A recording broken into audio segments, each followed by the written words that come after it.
Hello दोस्तों, आज हम बात करेंगे एक amazing cultivation novel perfect world के बारे में। और हाँ, अगर आपको मेरे एक्सप्लेनेशंस अच्छा लगता है तो प्लीज मेरे YouTube चैनल को सब्सक्राइब करें और वीडियो को लाइक जरूर करें।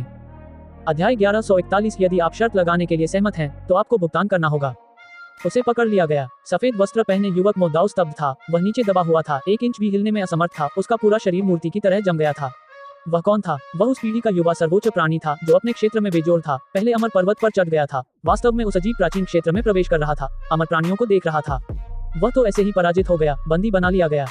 वह कैसे तैयार हो सकता था? वह कैसे आत्मसमर्पण कर सकता था? वह 20 साल से भी ज्यादा समय से अजेय था। उस असाधारण बड़ी बहन के अलावा उसे इस तरह की हार का सामना कब करना पड़ा था? इसे स्वीकार करना मुश्किल था। मो दाओ आकाश की ओर दहाड़ते हुए, मुक्त होने की इच्छा रखते हुए संघर्ष करना चाहता था, लेकिन उसके प्रतिद्वंद्वी के तरीके बेहद अजीब थे। वह वास्तव में इस मोहर को तोड़ नहीं सकता था, हिलने में असमर्थ था। इस प्रकार की कड़वाहट से उसका सिर हिल गया। उसके भीतर बड़ी लहरें उठने लगी। मो दाओ में असाधारण प्राकृतिक प्रतिभा थी, फिर भी वह इतनी बुरी तरह से पराजित हुआ कि उसे स्वयं भी इस प्रकार का परिणाम सहन करना कठिन लग रहा था। दूसरों की तो बात ही छोड़िए, मैं आश्वस्त नहीं हूँ, मो दाओ चिल्लाया। इस समय स्वर्गीय देवता संस्थान के लोग दंग रह गए। वह आदमी वास्तव में मो दाओ के खिलाफ जीत गया। विदेशी जीव पूरी तरह से अविश्वास में थे। गौरवशाली मो दाओ, एक पीढ़ी का नायक जिसने उजाड़ सीमा के पीछे प्राचीन दुनिया को अनदेखा किया था, उसे ऐसे ही पकड़ लिया गया था। ये वास्तव में एक कल्पना से बाहर की चीज की तरह था। यदि यह कोई पुरानी पीढ़ी का व्यक्ति था जिसने कार्रवाई की तो यह एक बात थी, लेकिन वह युवा स्पष्ट रूप से मो दाओ से कहीं अधिक नाजुक और कोमल था। वह उससे थोड़ा छोटा था। परिणाम इस प्रकार की हार थी जिससे हर कोई पूरी तरह अविश्वास में रह गया। वरिष्ठ भाई मो, कुछ लोग जोर से चिल्लाए। वरिष्ठ भाई मो को हराने का कोई तरीका नहीं है। निश्चित रूप से वह आदमी धोखा दे रहा है, किसी प्रकार की राक्षसी कलाकृति का उपयोग कर रहा है। सभी लोग जल्दी करो और वरिष्ठ भाई मो को बचाओ। कुछ युवतियां इसे स्वीकार करने के लिए तैयार नहीं थी। वे जोर जोर से चिल्लाने लगी। फूला ध्वनि के साथ ये स्थान अराजक हो गया। युद्ध के मैदान के केंद्र में 2 लोग घिर गए। वांग शी ने कहा, पता नहीं कैसे हारें। उसी समय स्वर्गीय देवता संस्थान के कुछ लोग वास्तविकता में वापस आ गए और साथ साथ आगे बढ़ गए। हालांकि कुछ लोग ऐसे भी थे जो पहले शेहाओ के प्रति शत्रुता रखते थे, लेकिन कई ऐसे भी थे जिन्हें उससे कोई शिकायत नहीं थी। अभी वे बड़ी तस्वीर को ध्यान में रखते हुए कार्रवाई करने के लिए तैयार थे। हत्या की भावना तुरंत बढ़ गई। दिव्य शक्ति उमड़ पड़ी। ये जगह अराजक हो गई, एक भयानक अराजक युद्ध जो किसी भी समय भड़क सकता था। दोनों पक्ष शत्रु थे, अतः अब जब इस प्रकार की घटना घटित हुई तो ये स्वाभाविक रूप से एक फ्यूज की तरह फट गई तथा एक भयानक युद्ध छिड़ने वाला था। वरिष्ठ भाई मो को रिहा करो, लोगों का एक समूह चिल्लाया, लेकिन वे तुरंत भागने की हिम्मत नहीं कर पाए। उन्हें डर था कि शी हाओ उन्हें मार डालेगा। अगर तुम सच में हीरो हो तो निष्पक्षता से लड़ो, कोई धूर्त चाल मत चलो। अभी तुमने सीनियर भाई मो पर हमला करने के लिए किस गुप्त खजाने का इस्तेमाल किया? कुछ युवतियां रो पड़ी। शेहाओ जोर से हंसा, कोई जवाब नहीं दिया। उसका हाथ मो दाओ के कंधे पर रखा हुआ था। जब तक वह थोड़ा सा बल लगाता, तब तक शक्तिशाली दिव्य शक्तियों के साथ वह उछलकर दूसरे पक्ष को अलग कर देता। विदेशी विशेषज्ञ थोड़े घबराए हुए थे। अगर यह व्यक्ति दुष्टता से काम करता तो बहुत देर हो जाती। उनमें से ज्यादातर निश्चित रूप से लापरवाही से काम करने की हिम्मत नहीं करते। लापरवाही से काम मत करो, कई लोगों ने आग्रह किया, जिससे उनके चेहरे पर चिंता और एक प्रकार का गुस्सा झलक रहा था। अगर तुमने कोई गलत काम किया तो हम तुम्हें तुरंत मार देंगे, तो फिर कार्रवाई करो। क्या तुम सच में सोचते हो कि मेरी दुनिया के नायक मौत से डरते हैं? अगर तुमने कार्रवाई करने की हिम्मत की तो मैं तुरंत तुम्हारी जान भी ले लूंगा। कुछ लोग तो धमकी दे रहे थे, लेकिन तुरंत ही उनकी अपनी तरफ से भी नाराजगी भरी नजरें आने लगी। तुम क्या कहना चाह रहे हो? क्या तुम वैमनस्य भड़काने की कोशिश कर रहे हो? क्या तुम इस दुनिया के लोगों को मेरे कबीले के असाधारण प्रतिभाशाली मो दाओ को मारने के लिए उकसाने की कोशिश कर रहे हो? ये स्पष्ट था कि सभी विदेशी प्राणी एकमत नहीं थे। कुछ लोगों के इरादे अलग थे। वे षड्यंत्र रच रहे थे और वैमनस्य भड़का रहे थे। दाओ भाई, कृपया मो दाओ को रिहा कर दो, हम ठीक से बातचीत कर सकते हैं, एक वृद्ध प्राणी ने कहा। बिल्कुल, अगर आप सीनियर भाई मो के खिलाफ बिना किसी चाल के जीत सकते हैं तो भले ही आप उन्हें जाने दें, आपको उनके भागने की चिंता नहीं करनी पड़ेगी, किसी ने कहा। शी हाओ ने उनकी ओर कोई ध्यान न देते हुए ठंडी हंसी हंस दी। इस समय बहुत से लोग सावधानी से मौके की तलाश में आगे बढ़ रहे थे। आप सभी को लापरवाही से काम नहीं करना चाहिए, वरना हमें असभ्य होने का दोष मत दीजिए। स्वर्गीय देवता संस्थान के लोग भी आगे बढ़े। उनमें से कई ने कीमती कलाकृतियों और अन्य चीजों को सक्रिय किया, इस तरफ की रक्षा की, उनका सामना किया। किसके खिलाफ साजिश हो रही है? अभी अभी तो आप सबने खुद ही देखा कि आपके जगत का साधक ही बेजोड़ है, फिर भी आप ऐसे बोल रही हैं जैसे आप ही दिन दहाड़े पीड़ित हैं। क्या आपको शर्म नहीं आती? किसी ने उन युवतियों का मजाक उड़ाया। अभी वांग शी, लुतुओ, जुबान कुन और अन्य लोग आ गए। चाहे वे शेहाओ के पक्ष में हो या उससे नफरत करते हो, अब समय था कि वे सामने आए। आखिरकार यह एक बड़ी जीत थी। दुश्मन के एक अत्यंत शक्तिशाली युवा सर्वोच्च व्यक्ति को पकड़ना एक अकल्पनीय रूप से शानदार युद्ध उपलब्धि थी। ऐसा इसलिए था क्योंकि उसने अमर ऊर्जा की 3 किस्में विकसित की थी। अगर यह एक सामान्य तीव्र लड़ाई होती तो इसका मुकाबला करना असंभव था, इसे पकड़ना मुश्किल था। इस प्रकार का व्यक्ति जब बड़ा हो जाएगा तो वह निश्चित रूप से दुनिया के सबसे शक्तिशाली शासकों में से एक होगा। बहुत कम लोग उसकी बराबरी कर पाएंगे। एक सच्चा अमर अस्तित्व बन जाएगा। हालांकि उन्होंने खुद को सीमित रखा, समान शक्ति स्तर के अन्य लोगों के खिलाफ लड़ने पर जोर दिया। अंत में अपने चारों ओर एक कवच बुन लिया, जिसके कारण इस प्रकार का निष्कर्ष निकला। इस युद्ध के परिणाम से बहुत बड़ा हंगामा मच जाएगा। एक महान शत्रु को तुरंत खत्म करने के लिए, चाहे यह उचित तरीके से किया गया हो या नहीं, स्वर्गीय देवता संस्था इस अवसर को जाने नहीं देंगे। उन्हें इस बंदी को खत्म करना था, किसी ऐसे व्यक्ति को समाप्त करना जिसका अस्तित्व अमर होने के लिए लिखा था। ये बहुत बड़ा पुण्य था। इसके अलावा अभी उन्होंने स्पष्ट रूप से देखा कि निश्चित रूप से कोई षड्यंत्र नहीं था। वास्तव में मो दाओ ने खुद को प्रतिबंधित किया और इस तरह हार गया। वरिष्ठ भाई मो कैसे हार सकते हैं? हट जाओ रास्ते से। दूसरी तरफ कई युवतियां चिल्ला उठी। वे आमतौर पर उनकी पूजा करती थीं और अब वे इस परिणाम को स्वीकार नहीं कर सकती थीं। दोनों पक्षों में युद्ध की मंशा बढ़ गई। वे किसी भी समय कार्रवाई के लिए तैयार थे। माहौल और अधिक तनावपूर्ण होता जा रहा था। ये वाकई हास्यास्पद है। अगर आप हारते हैं तो हारते हैं। अगर मैं मैच नहीं होता तो मैं निश्चित रूप से इसे स्वीकार करता। आप सभी हार की वास्तविकता को भी स्वीकार नहीं कर सकते, शे हाओ ने कहा। इस वाक्य से विदेशी साधकों का एक समूह क्रोधित हो गया तथा उनमें से कई की आंखों में भयंकर चमक उभर आई। रुकना, मो दाओ अचानक चिल्लाया। उसकी आंखें धुंधली हो गईं, मुट्ठियां कसकर बंद हो गईं। वह गुस्से से भरा हुआ था, वास्तव में बदला लेना चाहता था, इस कड़वे परिणाम को बदलना चाहता था। हालांकि वास्तविकता ये थी कि उसे पकड़ लिया गया था, उसकी महान साधना पर रोक लगा दी गई थी। वह केवल एक आह ही छोड़ सकता था। मेरी हार हुई। ये दो शब्द अत्यंत कोमल थे, लेकिन इनसे तुरंत ही यह स्थान शांत हो गया। वे युवतियां रोने लगी। उनका दिल बहुत टूट गया था। उनके सफेद गालों से लगातार आंसू गिर रहे थे। वे सभी दुख में थी। कुछ युवा भी चुप थे। उनकी अभिव्यक्ति अप्रिय थी। मो दाओ वीर और उत्कृष्ट थे। उनकी प्रतिभा असाधारण थी। उनके दिलों में सबसे महान व्यक्तियों में से एक थे। उनमें से कई लोगों की राय में भविष्य में वह निश्चित रूप से आकाश में उड़ेगा और विभिन्न दुनियाओं का निरीक्षण करेगा। हाल के वर्षों में मो दाओ कई लोगों का गौरव बन गया, कई युवा पुरुषों और महिलाओं के दिलों में सच्चा नायक, एक भावी अधिपति, एक ऐसा व्यक्ति जिसका कई लोग सम्मान करते थे। इस तरह के नायक ने व्यक्तिगत रूप से स्वीकार किया कि वह दूसरे से कमतर है। यह एक अमर कृति का पतन था।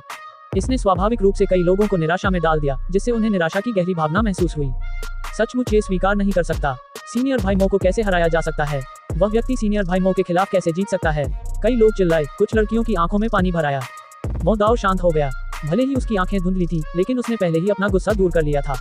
वह सोच रहा था, अपने आप में सोच रहा था। भले ही वह अंदर से अनिच्छुक था, उसे यह स्वीकार करना पड़ा कि अगर वे फिर से टकराए, अगर यह अभी भी अमर ऊर्जा की 2 किस्में थी, तो यह अभी भी एक ही निष्कर्ष होगा। यदि वह अमर ऊर्जा की 3 किस्में इस्तेमाल करता तो उसे किसी से डर नहीं लगता। वह शून्य जानवर से लड़ने का साहस कर सकता, सम्राट कबीले के सबसे शक्तिशाली सदस्य को चुनौती देने का साहस कर सकता, अमर प्राणियों के वंशजों को चुनौती देने का साहस कर सकता। लेकिन यहाँ तो वह केवल आहें ही भर सकता था। स्वर्गीय देवता संस्थान के कई लोगों ने खुशी मनाई। सभी ने उत्साहित भाव प्रकट किए। शी हाओ के बारे में उनकी राय तुरंत बदल गई। इस व्यक्ति ने वास्तव में बहुत बड़ा योगदान दिया था। यह एक अकल्पनीय उपलब्धि थी, एक भविष्य के बेजोड़ व्यक्ति से छुटकारा पाना।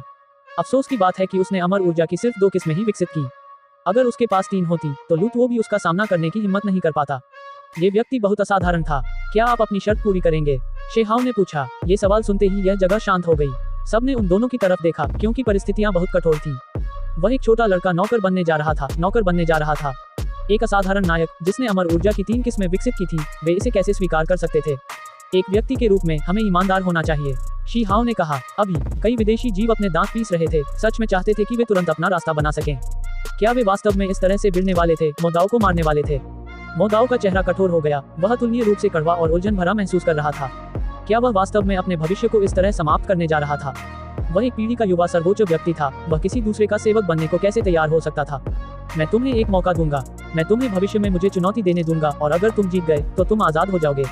अगर तुम फिर भी हार गए तो मुझे माफ करना, तुम्हें बस मेरी आज्ञा का पालन करना चाहिए। शे हाओ ने उसे थोड़ी उम्मीद देते हुए कहा। वरिष्ठ भाई मो, जल्दी करो और मान जाओ, मूर्ख मत बनो, किसी ने चिल्लाते हुए कहा। उसका रंग पीला पड़ गया था। ऐसा इसलिए था क्योंकि उन्हें चिंता थी कि वह यहीं अपनी जान ले लेगा। मो दाओ की अभिव्यक्ति पीली थी, अभिव्यक्ति जटिल थी, लगातार बदल रही थी। मैंने कभी कोई वादा नहीं तोड़ा, उनसे भी नहीं जिनसे मैं सबसे ज्यादा नफरत करता हूँ। भले ही तुम मेरे दुश्मन हो, लेकिन इस बार मैं हार गया। अगर तुम शर्त लगाने को तैयार हो तो तुम्हें हार स्वीकार करना आना चाहिए। उसने ये शब्द बड़ी मुश्किल से कहे। शे हाओ मुस्कुराया। उसने वांग शी, लू तुओ, याओ यू और अन्य लोगों की ओर देखा, और फिर उन विदेशी प्राणियों की ओर देखा। फिर उसने मो दाओ से कहा, वो अगर भविष्य में कोई ऐसा व्यक्ति है जिसके पास अमर ऊर्जा की 3 किस्में हैं और जो मुझे चुनौती देता है, तो तुम उनकी देखभाल करने में मेरी मदद करोगे। वरिष्ठ भाई मो दाओ, हम आपके दुख में आपका साथ देंगे। विदेशी विशेषज्ञों में कई प्राणी शामिल थे, जिनमें पुरुष और महिलाएं शामिल थीं, लेकिन निश्चित रूप से उनमें महिलाएं अधिक थीं। हर कोई दंग रह गया। शी हाओ भी अचंभित था, और फिर वह बहुत खुश हुआ। बोला, परिवार को खिलाने की चिंता में डूबा हुआ है। आप सभी का स्वागत है। दूसरी ओर कई विदेशी विशेषज्ञ क्रोधित थे। उनके चेहरे पानी की तरह डूबे हुए थे। हत्या की मंशा आसमान में बह रही थी। अध्याय 1142 अराजक युद्ध। एक परिवार द्वारा भोजन के लिए घसीटा जाना। शब्दों ने तुरंत ही उन 5 के चेहरे पर क्रोध पैदा कर दिया जो वहां भाग रहे थे, विशेष रूप से उन 4 युवतियों के चेहरे पर जो गुस्से से घूर रही थी और वास्तव में वे शे हाओ के खिलाफ एक निर्णायक लड़ाई लड़ना चाहती थीं। हालांकि मो दाओ भी हार गए थे, इसलिए उनके पास कोई मौका कैसे था? तुम सब लोग उस पार नहीं जा सकते। विदेशी जीव चिल्लाए। एक के हारने के बाद वे दूसरों को भी उस पार कैसे जाने दे सकते थे और वे भी बंदी कैसे बन सकते थे। वे सभी कुलीन थे, सभी प्रतिभाशाली थे। जो लोग लोगों को पार करके आ सकते थे वे सभी नायक थे, अपनी दुनिया के प्रतिनिधि थे। उनमें से किसी के साथ भी दुर्घटना होने पर बहुत बड़ा नुकसान हो सकता था। साथ ही उन्होंने मोदाओ को भी हार मानने नहीं दिया। यह उनकी दुनिया की प्रतिभा थी, वह किसी और का नौकर कैसे बन सकता था। एक कदम पीछे हटते हुए भले ही मोदाओ मारा गया हो, वे फिर भी उसे स्वीकार कर सकते थे बजाय इसके कि वह किसी और का अनुसरण करे। अन्यथा वे भविष्य में दुश्मन हो सकते थे, इसलिए उन्हें इस मुद्दे को जड़ से खत्म करना पड़ा। आप सब आ जाए, मोदाओ आपको नौकर बनने की भी अनुमति नहीं है। एक महिला जिसने अमर ऊर्जा की 3 किस्में विकसित की थी ने कहा। वह एक तेंदुए की तरह थी, उसका शरीर पतला और शक्तिशाली था और उसकी त्वचा सांवली थी। भले ही वह इतनी सुंदर नहीं थी, लेकिन उसके रूप में वीरता की झलक थी। मैं हार गया, इस नतीजे को स्वीकार करो। हालांकि तुम सभी को मेरे दुख में मेरा साथ देने की जरूरत नहीं है। जल्दी करो और वापस जाओ। यह मोदाओ द्वारा लिया गया निर्णय था, उन व्यक्तियों को वापस बुलाना। नहीं, हम नहीं जाएंगे, वे चिल्ला उठे, खासकर वे युवतियां जो और भी अधिक भावुक थी, जाने को तैयार नहीं थी। शेहाओ अवाक रह गया, उसका चेहरा ईर्ष्या से भरा हुआ था। उसने कहा, मेरे पास इस तरह के लोगों का समूह कब हो सकता है। आवश्यकताएं बहुत ज्यादा नहीं है, अमर ऊर्जा की सिर्फ 1 या 2 किस्में ही काफी हैं। बेशक अगर आपके पास 3 किस्में हैं तो आप मेरे साथ जुड़ने के लिए और भी ज्यादा स्वागत योग्य हैं। बहुत से लोग जब ये सुनते थे तो उसे पीटना चाहते थे, लेकिन जब वे इसके बारे में सोचते थे तो वे कार्रवाई करने की हिम्मत नहीं करते थे। इस आदमी की लड़ने की शक्ति बहुत बढ़िया थी। केवल कुछ ही व्यक्ति जो अमर ऊर्जा की 3 किस्में विकसित करते थे उसे हराने में सक्षम थे। शीहाओ ने मोदाओ के कंधे पर हाथ रखा और फिर शांति से सभी से अलग होकर वांग शी, जुबानकुन और अन्य लोगों के पास लौट आया तथा बंदी को अपने पास ले आया। इस प्रक्रिया के दौरान किसी ने कोई कार्रवाई नहीं की, क्योंकि वे जानते थे कि जब तक वे शीहाओ को उकसाते रहेंगे वह निश्चित रूप से उस सीलबंद मोदाओ को तुरंत मार देगा। अंत में चारों युवतियां भी उनके पीछे पीछे आईं और पास पास खड़ी होकर बेहद असंतुष्ट हो गईं। यदि आपके पास कौशल है तो क्या आप वरिष्ठ भाई मो के खिलाफ एक और दौड़ लड़ने की हिम्मत रखते हैं? बिल्कुल, इस बार पूरी ताकत से आगे बढ़ो। तुम दोनों में से कोई भी खुद को रोक नहीं सकता। इससे क्या फर्क पड़ता है कि तुम्हारे पास अमर ऊर्जा की 3 किस्में हैं या 2 किस्में? बस अपनी पूरी ताकत से युद्ध करो। मैं गारंटी देता हूँ कि तुम तब तक हारोगे जब तक तुम दयनीय स्थिति में नहीं पहुँच जाओगे। जब ये शब्द बोले गए तो शीहाओ के चेहरे के भाव जटिल हो गए। विदेशी प्राणियों के चेहरे थोड़े बेहतर थे। जब उन्होंने सोचा कि भले ही शीहाओ एक अनोखा मामला था, अंत में उसने केवल अमर ऊर्जा की 2 किस्में ही विकसित की, न कि प्रथम श्रेणी की आपदा। वे हमेशा यह मानते थे कि यदि मोदाओ ने खुद को प्रतिबंधित नहीं किया होता तो इस प्रकार की स्थिति निश्चित रूप से उत्पन्न नहीं होती। जब उन्होंने इस बारे में सोचा तो सभी का मूड थोड़ा बेहतर हो गया। यह कोई बहुत बड़ा दुश्मन नहीं था, लेकिन कोई ऐसा था जिसे वे दबा सकते थे। शेहाओ ने कहा, वो मुझे याद दिलाने के लिए धन्यवाद। इस तरह के शक्तिशाली अनुयायी के साथ मैं भी बहुत सहज महसूस नहीं करूंगा। आपने अमर ऊर्जा की 3 किस्में विकसित की हैं, जबकि मेरे पास केवल 2 हैं। अगर मैं आपको अपने साथ रखूं, तो क्या आपके पास मुझे मारने के कई अवसर नहीं होंगे? कोई रास्ता सोचना होगा। कई लोगों ने अजीबोगरीब चेहरे दिखाए। क्या इस आदमी ने वाकई इस तरह के नौकर को लेने की योजना बनाई थी, न कि सिर्फ पहले स्थिति को स्थिर करने के लिए? ऐसा किया था। दूर से काओ यूशिंग और छोटे खरगोश को संदेह होने लगा। उन्हें लगा कि उसकी कुछ हरकतें और बात करने का तरीका जाना पहचाना है। हालांकि उसका रूप रंग बदल गया था, लेकिन काम करने का उसका तरीका थोड़ा बहुत एक जैसा था। मादरचोद, मुझे मत बताओ कि यह आदमी वास्तव में वही है। काओ यूशिंग ने बड़बड़ाया। क्या उसे ओरिजिन एंशिएंट माइन में नहीं फेंका गया था? वहाँ उसका अंत हो गया। क्या वह अभी भी जिंदा बाहर आ सकता है? छोटा खरगोश थोड़ा अनिश्चित था। वे शेहाओ से बहुत परिचित थे, इसलिए उन्हें संदेह होने लगा कि यह व्यक्ति वही है। उसकी बातों और हरकतों से कुछ संकेत मिल रहे थे। अगर यह वही है तो वह वास्तव में दिखावा करना जानता है। उसने पहले से ही अमर ऊर्जा की 3 किस्में विकसित कर ली हैं, मानो उसे डर हो कि दूसरे पक्ष के पास एक और है। उन दोनों ने मन ही मन कोसा, यह महसूस करते हुए कि अगर यह व्यक्ति शीहाओ था तो यह वास्तव में बहुत बेशर्म था। बाघ को खाने के लिए सुअर होने का नाटक करने का सबसे अच्छा उदाहरण। इस व्यक्ति को पीछे नहीं छोड़ा जा सकता, इसे मार दिया जाना चाहिए। लूतुओ बेहद निर्णायक ढंग से शेहाओ से बात कर रहा था। बाकी लोगों ने सहमति के भाव प्रकट किए। अगर वे उसे पीछे छोड़ देते तो यह मुसीबत को आमंत्रित करना था। आमतौर पर उसके जैसे किसी को कौन वश में कर सकता है? यहाँ तक कि वे भी जिनके पास अमर ऊर्जा की 3 किस्में थी, वे भी ऐसा नहीं कर सकते थे। चारों युवतियां चिल्ला उठी, उनके चेहरे पीले पड़ गए। आप सभी सीनियर भाइयों को चोट नहीं पहुंचा सकते, आपको अपना वचन निभाना होगा। वह बहुत सम्माननीय है, उनका अनुसरण कर रहे हैं। आप सभी बिना कारण कैसे हत्या कर सकते हैं? कार्रवाई करने की अनुमति नहीं। शेहाओ को आत्मविश्वास था।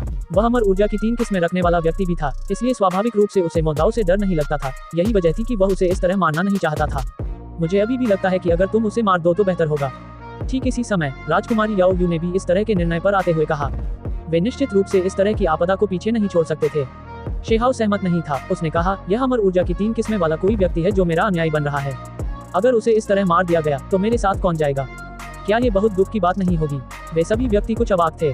आप केवल अमर ऊर्जा की 2 धाराओं वाले एक साधक हैं, भले ही आप एक शारीरिक साधक हैं। क्या आप खुद को अधिक महत्व नहीं दे रहे हैं, ये सोचकर कि आप इस प्रकार के युवा सर्वोच्च प्राणी को नियंत्रित कर सकते हैं?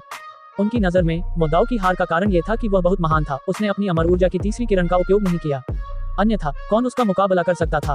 उसे निश्चित रूप से पकड़ा नहीं जा सकता था। तुम्हें फिर भी उसे मार देना चाहिए। याओ यू ने कहा, हत्या करना ठीक है, लेकिन आपको अमर ऊर्जा की 3 किस्में देकर मुझे एक युवा विशेषज्ञ की तरह मुआवजा देना होगा। शेहाओ ने उसे ऊपर से नीचे तक देखा, उसे ध्यान से जांचा, जैसे कि वह बाजार में सब्जियां चुन रहा हो। याओ यू ने भौहें सिकोड़ी। यह आदमी बहुत बेलगाम था, वास्तव में उसे इस तरह देख रहा था। तुम बस तब तक इंतजार करो जब तक वह तुम्हारी पीठ में छुरा न घोंप दे। सुरक्षित रहने के लिए आपको उसे मार देना चाहिए। जुबान कुन ने सहमति जताई। अगर मैं उसका इस्तेमाल करता हूँ तो क्या ये हत्या से भी बेहतर नहीं होगा? शेहाओ ने फिर भी उन्हें दृढ़ता से अस्वीकार कर दिया और फिर उसने एक अजीब अभिव्यक्ति प्रकट की। वांगशी, लू तुओ और अन्य की ओर देखते हुए मार्गदर्शन के लिए गंभीरता से पूछते हुए, मैंने पहले सुना था कि दीर्घायु परिवारों के पास कुछ तरीके हैं, उदाहरण के लिए रक्तशाप, दाव प्रतिज्ञा और अन्य, जो किसी को नौकर के रूप में बांधने में सक्षम है ताकि यह सुनिश्चित किया जा सके कि वे विद्रोह न करें। क्या आप सभी के पास कोई है? यह उन सभी लोगों ने अपना सिर हिलाया। वे तरीके बेहद चालाक और भयावह थे, उनमें से कोई भी इसे समझ नहीं पाया। इसके अलावा भले ही रक्तशाप और अन्य चीजें मौजूद हों, फिर भी कोई गारंटी नहीं थी। ऐसी परेशानी की कोई जरूरत नहीं है, मैं अपनी बात का पक्का आदमी हूँ। मेरे पास एक आत्मा भंडारण शिवालय है, तुम उसे संभाल कर रख सकते हो, मो दाओ ने सीधे कहा। उसकी भौहों के बीच से खून की धार बह निकली, एक दरार सी पड़ गई। एक सफेद जैद का छोटा सा शिवालय उड़कर शेहाओ के हाथों में आ गिरा। शेहाओ को बहुत आश्चर्य हुआ। प्रतिबंधित मो दाओ वास्तव में जादुई कलाकृतियों का उपयोग कर सकता है। मेरे पास अभी लड़ने की कोई ताकत नहीं है। ये शिवालय थोड़ा खास है, यही वजह है कि यह मेरी आदिम आत्मा की छाप के माध्यम से उभर सकता है, मो दाओ ने समझाया। उसकी अभिव्यक्ति स्तब्ध थी। किनारे पर खड़ी चारों युवतियां चिल्लाने लगी और सभी उसे रुकने के लिए चिल्लाने लगी। इस बीच दूसरी तरफ वे सभी विदेशी जीव चौंक गए, अपना मुंह खोलकर अजीब अजीब भाव प्रकट करने लगे, यहाँ तक कि कुछ तो दहाड़ने लगे। तुम नहीं कर सकते, तुम अपनी आदिम आत्मा छाप का एक हिस्सा उसे कैसे सौंप सकते हो? मुझे मत बताओ कि तुम सच में उसके सेवक बनने जा रहे हो। परिणाम स्वरूप स्वर्गीय देवता संस्थान के छात्रों को भी समझ में आ गया कि यह क्या था। आत्मा भंडारण पैगोडा, यह आत्मा को पोषित कर सकता है और मौलिक आत्मा को मजबूत कर सकता है, यहाँ तक कि व्यक्ति को नियंत्रित करने के लिए उसकी मौलिक आत्मा छाप के हिस्से को संग्रहित करने में भी सक्षम है। यह अमर प्राचीन महान युग से बची हुई एक राक्षसी कलाकृति थी जो अत्यंत भयावह थी तथा इस दुनिया में शायद ही कभी देखी गई हो। वांगशी, लू तुओ, याओ यू और अन्य सभी ने इस तरह के गुप्त खजाने के बारे में पहले भी सुना था। इस समय वे सभी भावुक हो गए। जब उन्होंने मो दाओ और शिहाओ की ओर देखा तो उन सभी के चेहरे पर अजीब से भाव थे। इस प्रकार के शक्तिशाली नायक को वश में कर लिया गया जो अमर ऊर्जा की 2 धाराओं वाले एक साधक का था। कार्यवाही करना। दूर से सभी विदेशी जीव एक साथ मिलकर काम करने लगे। वे निश्चित रूप से इस अद्भुत प्रतिभा को दुश्मन का सेवक बनने की अनुमति नहीं दे सकते थे। अगर वह उनके खिलाफ हो गया तो ये बेहद भयावह होगा। शेहाओ ने आत्मा भंडारण पैगोडा की जांच करने में वांगशी की मदद ली और यह सुनिश्चित करने के बाद कि कोई समस्या नहीं है, वह पूरी तरह से निश्चिंत हो गया। उन्होंने मो दाओ के प्रतिबंध हटाते हुए कहा, दुश्मनों को मारने में मेरी मदद करो। जब उन्होंने ये शब्द सुने तो दूसरी तरफ के लोगों को सुस्ती महसूस हुई। हालांकि कुछ लोगों के चिल्लाने और दहाड़ने के बावजूद वे फिर भी आगे बढ़ गए। एक भयानक महान अराजक युद्ध छिड़ गया। 2 शब्दों के जीव शुरू में एक निर्णायक लड़ाई लड़ रहे थे, एक उलझन भरी लड़ाई, लेकिन अब ये और भी तीव्र थी। मो दाओ को पकड़ लिया गया था, ये निस्संदेह विस्फोटक खबर थी। कार्रवाई करो, उन्हें मार डालो, लू तुओ चिल्लाया। एक भयानक महान युद्ध छिड़ गया। सैनिक विरुद्ध सैनिक, सेनापति विरुद्ध सेनापति। अमर ऊर्जा की 3 किस्में वाले लोग तीव्र संघर्ष करते हुए आगे बढ़े। मो दाओ के जाने से उनकी टीम स्पष्ट रूप से बहुत कमजोर हो गई। इसके अलावा ऐसे व्यक्ति भी थे जिनके पास अमर ऊर्जा की 3 किस्में थी जो शेहाओ पर टूट पड़ी, उसे खत्म करना चाहती थी, जिससे लू तुओ, याओ यू और अन्य लोगों के लिए यह आसान हो गया। मो दाओ, उन्हें रोको, शिहाओ ने आदेश दिया। कीमती तकनीकें आपस में टकरा रही थीं, जादुई कलाकृतियां नाच रही थीं। ये जगह अविश्वसनीय रूप से चमकदार थी। विशाल धरती तब तक फटी जब तक कि वह ढह नहीं गई। धरती और पत्थर काले हो गए, दूर दूर तक फैली पर्वत श्रृंखलाएं राख में बदल गईं। यह एक अतुलनीय महान युद्ध था जिसे लोग कई वर्षों बाद भी नहीं भूल पाएंगे, बल्कि हमेशा याद रखेंगे। अपना जीवन सौंप दो। कुछ लोग थे जो शेहाओ पर जानलेवा हमला कर रहे थे, वे सभी उस पर जानलेवा प्रहार करना चाहते थे। यह विशेष रूप से तब हुआ जब अमर ऊर्जा की 3 किस्में लेकर एक विशेषज्ञ उतरा जो अतुलनीय रूप से भयानक था, जिसे मो दाओ ने रोक दिया और तीव्रता से युद्ध किया। हान, शून्य ढह गया। एक अजीब प्राणी नीचे उतरा, बिजली के उतार चढ़ाव लहरों की तरह बाहर निकले, बहुत महान। शेहाओ ने आह भरी और फिर कहा, लगता है मुझे सब कुछ दांव पर लगाना होगा। मैं परम शक्ति का प्रदर्शन करने से खुद को नहीं रोक सकता। अमर ऊर्जा की 3 धाराओं वाले एक सर्वोच्च प्राणी को मारने का समय आ गया है। उसने निश्चय कर लिया कि वह यहाँ बड़ा नरसंहार करेगा। अध्याय 1143 3 सिर वाला राजा। शेहाओ की अभिव्यक्ति गंभीर हो गई, उसकी लड़ने की भावना बढ़ गई। वह अब अपनी ताकत को रोक नहीं सका क्योंकि यह प्राणी बेहद डरावना था। अमर ऊर्जा की 3 मोटी किस्में शरीर के चारों ओर घूमती हैं, जिससे दाव फूल बनते हैं। वो, मुझे शक्तिशाली मांस वाले कीड़े पसंद हैं। जब मैं चबाता हूँ तो बेहतर बनावट होती है। ध्वनि में धातु की भिनभिनाने जैसी ध्वनि थी। कंपन की आवाज से दूसरों के कान दुख रहे थे। ये कई दर्जन झांग लंबी एक बड़ी मकड़ी थी। इसका विशाल शरीर अलग अलग रंगों से भरा हुआ था। पैटर्न रहस्यमय थे, रंग बेहद चमकीले थे, मानो यहाँ कोई इंद्रधनुष टिमटिमा रहा हो। ये कीड़ा मुझे खाना चाहता है। शेहाओ ने उसकी तरफ देखा। उसकी नजर में यह एक कीड़ा था। हालांकि यह थोड़ा छोटा है, लेकिन मुझे संतुष्ट करने के लिए पर्याप्त मांस नहीं है, इस बड़ी मकड़ी ने कहा। उसके 3 सिर थे। बीच वाला सिर सुनहरे रंग का मकड़ी का सिर था, बाईं ओर वाला सिर काले रंग का शेर का सिर था और दाईं ओर एक सामान्य इंसान का सिर था। ये देखने में बहुत ही अजीब लग रहा था। इन 3 सिरों के ऊपर क्रमशः 3 महान दाव फूल थे। इससे शेहाओ की अभिव्यक्ति गंभीर हो गई। उसे लगा कि यह प्राणी अत्यंत असाधारण है। प्रत्येक फूल के लिए एक सिर, ये कुछ भविष्यवाणी कर रहा था, अत्यंत भयानक और इससे निपटना कठिन। 3 सिर वाला राजा, किसी ने घबराकर चिल्लाया, हे भगवान, इस प्रकार का पौराणिक प्राणी फिर से प्रकट हुआ और यहाँ तक कि अमर ऊर्जा की 3 किस्में भी विकसित थीं। यह अपनी बेजोड़ प्रतिष्ठा के लिए जाना जाता है। स्वर्गीय देव संस्था के कई लोगों के भाव बदल गए, विशेषकर उन शिष्यों के जो प्राचीन परिवारों से आए थे, क्योंकि वे तुलनात्मक रूप से अधिक समझ गए थे। उनमें से हर एक के चेहरे उतर गए थे। वांग शी और याओ यू के हाव भाव बहुत अप्रिय थे। वे दोनों दीर्घायु परिवारों से थे। उनके पास अंतिम महान युग के नष्ट होने से पहले के प्राचीन ग्रंथ थे। उनमें कई भयावह किंवदंतियां दर्ज थीं, इसलिए वे अधिक समझ पाते थे। इस प्रकार का प्राणी निश्चित रूप से दुष्वप्न, भयानक, भयावह, अत्याचारी, क्रूर था। ये सभी शब्द थे जिनका उपयोग 3 सिर वाले राजा का वर्णन करने के लिए किया जा सकता था। एक बार जब वे प्रकट होते तो अनिवार्य रूप से खून की बारिश और गंदी हवाएं चलती। सौभाग्य से यह अभी तक संप्रदाय मास्टर स्तर तक नहीं पहुंचा है। हमारे पास अभी भी जीतने का मौका है, अन्यथा यह एक पूर्ण आपदा होगी। वांग शी ने एक नरम आह के साथ कहा, इस प्रकार का प्राणी, चाहे वह अमर ऊर्जा का उत्पादन करता हो या नहीं, स्वर्गीय देवता क्षेत्र के बाद हमेशा मछली से ड्रैगन में परिवर्तन प्रदर्शित करेगा। उस समय वे अत्यंत भयानक होंगे। यदि किसी के पास पहले से ही अमर ऊर्जा की 3 किस्में हो और फिर वह इस प्रकार का परिवर्तन दोबारा करे तो कौन डरेगा। यदि यह इस प्रकार की योग्यता के साथ संप्रदाय गुरु स्तर तक पहुंच गया तो यह वास्तव में स्वर्ग से धरती तक पहुंचने वाली शक्ति के समान होगा। शेहाओ को यकीन था कि यह उजाड़ सीमा के पीछे के प्राचीन क्षेत्र से आने वाला प्राणी नहीं था, बल्कि शून्य जानवर की तरह उस रहस्यमय प्राचीन क्षेत्र से आने वाला एक सच्चा दुश्मन था। इसीलिए वह कत्लेआम मचाना चाहता था, इस मकड़ी को मारना चाहता था। वो, तुम अब भी मुझे मारना चाहते हो। अपनी क्षमताओं को बहुत ज्यादा आंकना, यहाँ तक कि 2 किस्में अमर ऊर्जा वाले व्यक्ति को भी स्थिति की गंभीरता का एहसास नहीं, हास्यास्पद है। 3 सिर वाले राजा ने तिरस्कार के साथ कहा, यू तो, याओ यू और अन्य लोगों के चेहरे पर गंभीर भाव थे। इस मकड़ी से निपटना बहुत मुश्किल था। साथ ही उनके जैसे दर्जे वाले साधक अच्छी तरह जानते थे कि उनके सामने 3 सिर वाला राजा अमर प्राचीन महान युग में दर्ज किए गए वास्तविक भयानक प्राणियों में से एक था, जो उनसे अलग स्रोत से आया था। आप एक 8 पैर वाले राक्षस हैं, खुद एक मकड़ी हैं, फिर भी आप दूसरों को कीड़े कहने की हिम्मत करते हैं। क्या आपको कोई शर्म नहीं है? शीहाओ ने ठंडे स्वर में कहा। 3 सिर वाले राजा ने अपना मुंह खोला और कहा, मूर्ख, हम सबसे महान जाति हैं जो तुम सभी को नीची नजर से देखते हैं। तुम्हारी नसों में गंदा खून बहने वाले तुम्हारे जैसे जीव न जाने कितने सालों से हमारी पूजा करते आ रहे हैं। हमारे पूर्वजों की नजर में तुम सभी सिर्फ तुच्छ कीड़े हो। ये कई झांग लंबा था, चमकीले रंग का, इसका धब्बेदार शरीर सबसे भयानक राक्षसी पैटर्न जैसा था। इसके 3 सिर ऊपर की ओर थे, जो सभी को तिरस्कार से देख रहे थे और भी अधिक आत्मविश्वास से लबरेज। बकवास कम करो, बस अपनी जान सौंप दो, शीहाओ चिल्लाया। ची, जैसे ही उसने कहा, उसके सामने का खालीपन फट गया। एक मोटी मकड़ी की टांग सबसे भयानक युद्ध भाले की तरह छेदती हुई, अविश्वसनीय रूप से भयानक, जैसे वह जानलेवा तरीके से आगे बढ़ी। धिक्कार, शेहाओ का दिमाग ठंडा हो गया। जल्दी से एक तरफ हटते हुए उसने अपनी मुट्ठी लहराई, जिससे मकड़ी के विशाल पैर से संपर्क हुआ। कान फाड़ देने वाली धातु की आवाजें गूंज उठी। कोई भी देख सकता था कि यह मकड़ी का पैर कितना भयावह था, यहाँ तक कि स्वर्गीय देवताओं की जादुई कलाकृतियों से भी ज्यादा भयानक। यह अविश्वसनीय रूप से कठोर था, इसमें से दिव्य प्रकाश की परतें निकल रही थी। थोड़ा दिलचस्प है, 3 सिर वाले राजा ने धीरे से कहा, भाव उदासीन, लेकिन एक प्रकार का अहंकार लिए हुए, जैसे कि वह सभी जीवन को नीची नजर से देखता हो। क्या अफसोस है, अभी भी थोड़ी कमी है। अगर आपके पास अमर ऊर्जा के 3 धागे होते तो आप खाने में ज्यादा स्वादिष्ट होते। इन शब्दों से मन उत्तेजित हो गया, अंदर ही अंदर गुस्सा आने लगा। हालांकि शेहाओ का दिमाग उछल गया। ये 3 सिर वाला राजा इतना घमंडी था, उसका मानना था कि उसके पास अमर ऊर्जा की केवल 2 किस्में हैं। दुनिया के प्रति तिरस्कार दिखा रहा था, जैसे कि वह एकमात्र संप्रभु था। शायद वह इसका फायदा उठा सकता था। वह अपनी ताकत से भड़कने की जल्दी में नहीं था। उसकी आंखें बर्फ की तरह ठंडी थीं, और जब वह इस बड़े मकड़ी को देख रहा था तो उसमें उत्तेजना थी। वह निर्णायक क्षण पर एक जोरदार प्रहार करने की तैयारी कर रहा था, ताकि उसे समझ में आ जाए कि वह अकेला ऐसा नहीं था जो अमर ऊर्जा की 3 किस्में विकसित कर सकता था। 3 सिर वाले राजा द्वारा तुरंत मारक प्रहार न करने का मुख्य कारण यह था कि वह पूरे युद्ध क्षेत्र पर नजर रख रहा था और किसी भी समय सहायता प्रदान करने के लिए तैयार था। उसने पाया कि अन्य शत्रु जिनके पास अमर ऊर्जा की 3 किस्में थीं, वे गुप्त रूप से उसे निशाना बना रहे थे तथा किसी भी समय उस पर अचानक हमला करने के लिए तैयार थे। यही कारण था कि यह अभी भी सतर्क था, दबाव भी कम कर रहा था, जिससे स्वर्गीय देवता संस्थान के वांग शी, जुवान कुन और अन्य लोग लापरवाही से काम करने के बारे में 2 बार सोच रहे थे। हाँ, इस एक के साथ तुम सब आराम से लड़ सकते हो और अपनी इच्छानुसार मार सकते हो। मैं तुम सबका ख्याल रखूंगा। 3 सिर वाले राजा ने अपने पक्ष के प्राणियों से बात की, अत्यंत अभिमानी, जैसे कि सब कुछ उसकी मुट्ठी में था। यही इसका मुख्य उद्देश्य भी था। ये निश्चित रूप से किसी को दूसरे पक्ष में जाने की अनुमति नहीं दे सकता था।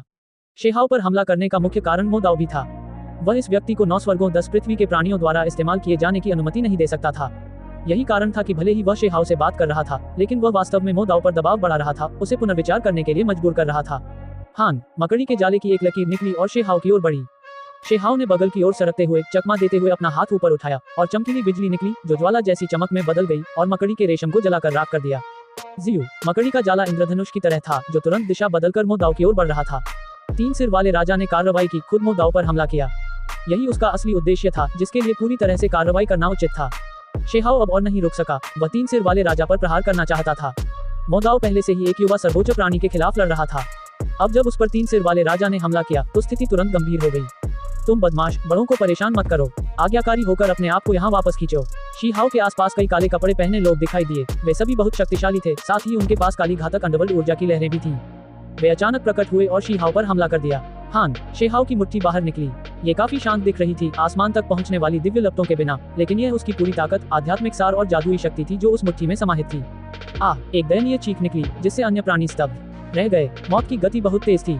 ऐसा इसलिए था क्योंकि जब शी हाओ का मुक्का जोरदार था तो वह एक दिव्य ब्लेड की तरह था जो उस व्यक्ति के शरीर से होकर गुजर रहा था और बड़ी मात्रा में खूनी धुंध और टूटी हुई हड्डियों को अपने साथ लेकर आगे बढ़ रहा था।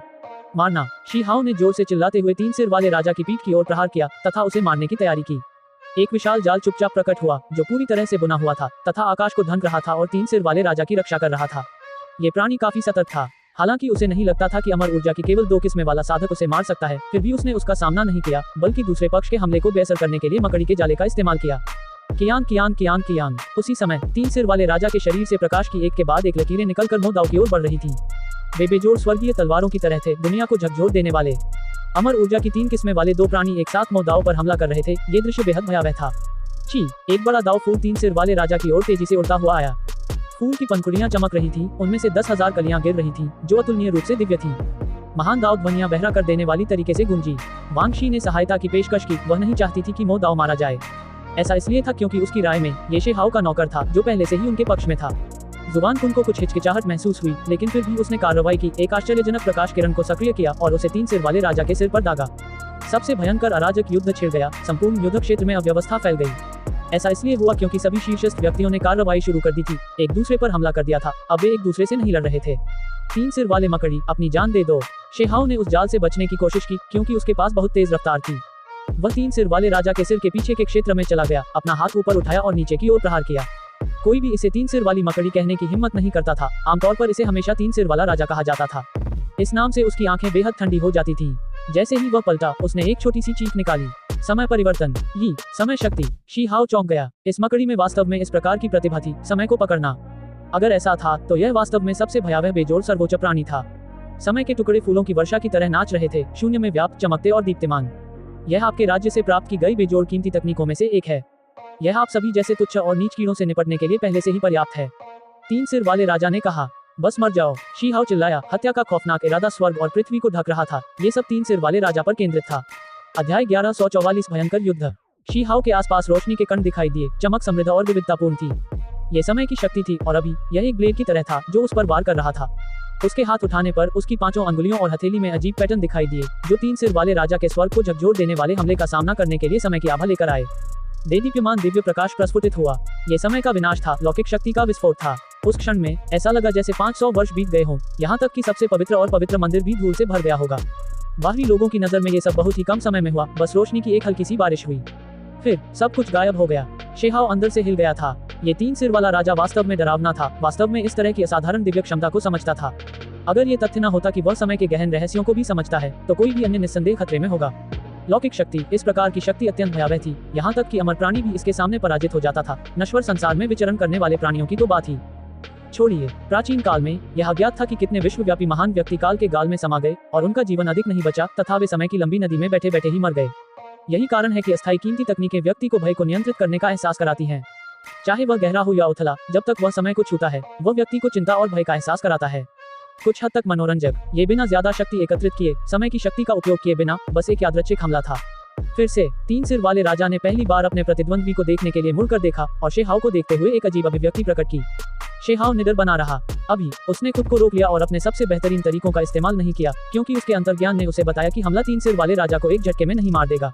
ये बेहद सावधान था, फिर भी चौकन्ना था, इसीलिए वह मौके का इंतजार कर रहा था। वह अभी भी आश्वस्त था और जब सचमुच बड़ी टक्कर हुई तो वह एक ही झटके में दूसरे पक्ष को मार डालना चाहता था।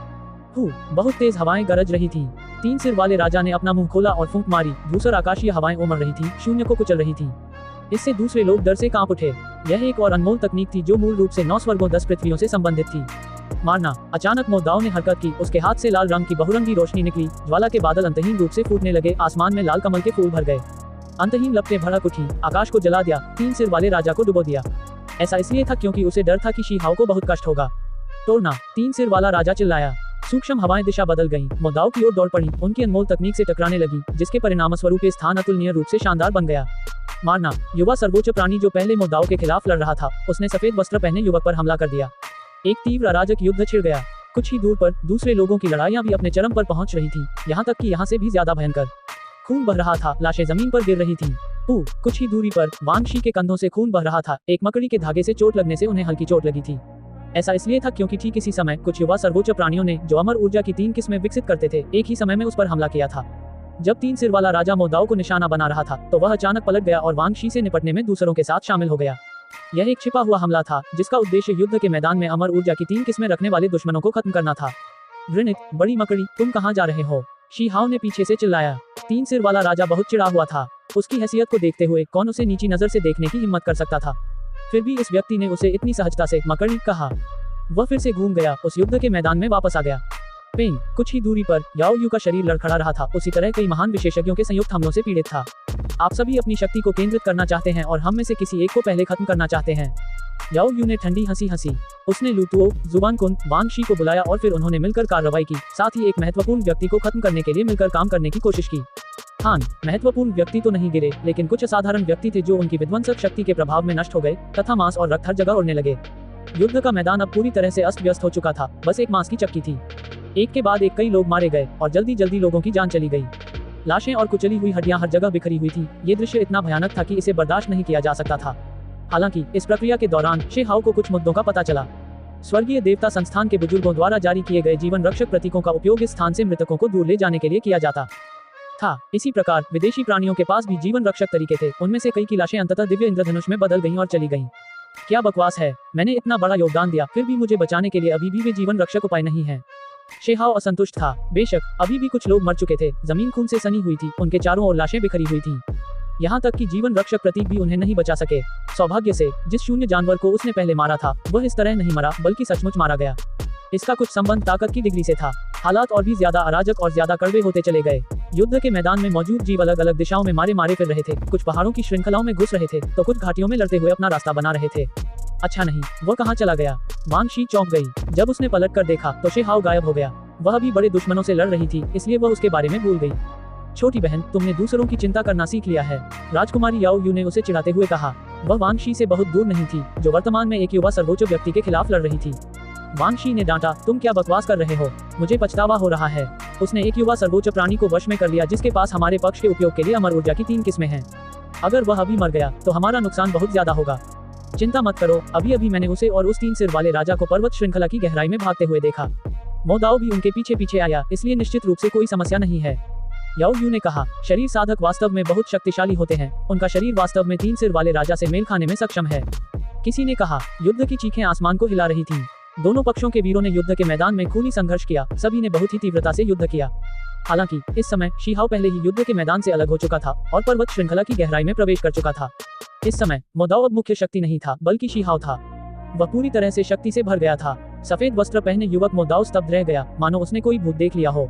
उस युवक ने वास्तव में अमर ऊर्जा की 3 किस्में विकसित की। न केवल एक शरीर साधक, बल्कि एक भयानक युवा सर्वोच्च प्राणी, असाधारण शक्ति, एक क्षेत्र पर प्रभुत्व करने के लिए पर्याप्त। मोदाओ ने अंदर ही अंदर आह भरी। अब उसे कोई नाराजगी नहीं थी।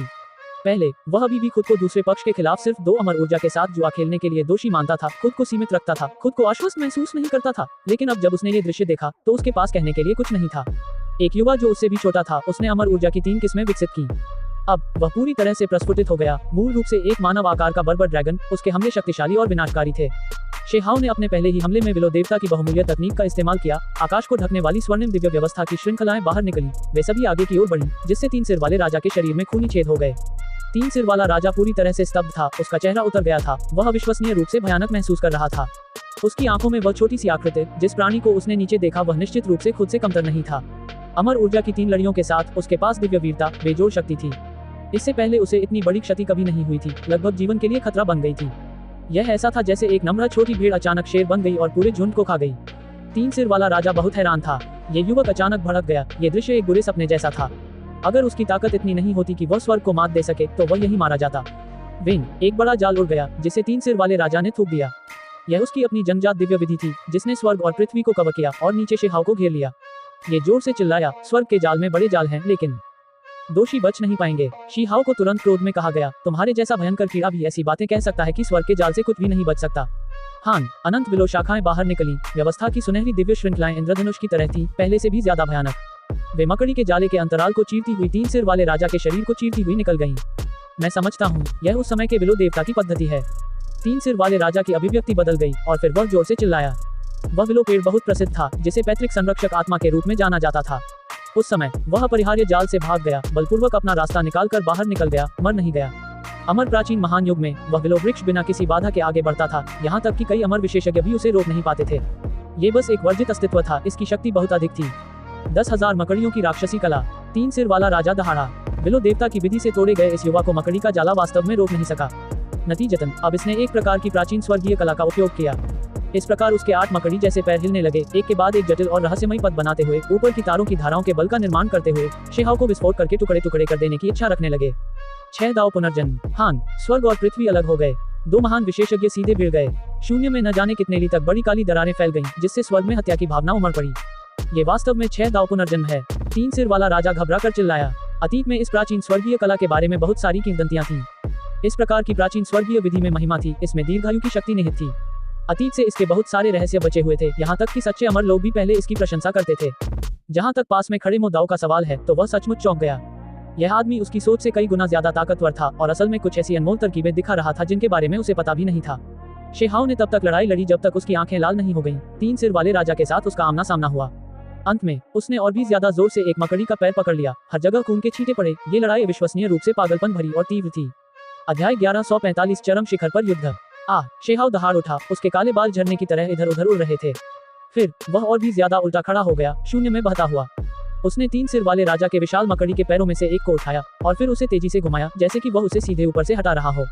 वह उसके शरीर को तोड़ना चाहता था, उसके शरीर को चीर देना चाहता था। उसी समय 3 सिर वाले राजा ने भी दहाड़ लगाई। तीनों सिरों में भयावह भाव थे। दहाड़ से आकाश हिल गया, जिससे ये पूरी पर्वत श्रृंखला टूट गई। इसकी युद्ध शक्ति दुनिया को हिला देने वाली थी। उनके शरीर खून से लथपथ थे और सभी को गंभीर चोटें आई थीं। शेहाओ के हाथ चमक उठे, उसकी मांसपेशियां बहुत शक्तिशाली थीं। उसने उस पैर को जोर से तोड़ दिया। उसकी सतह पर दरारें पड़ गईं, मानो चीनी मिट्टी टूट रही हो। खून बह निकला। हालांकि इस पैर पर बहुत सारे महीन मकड़ी के बाल थे।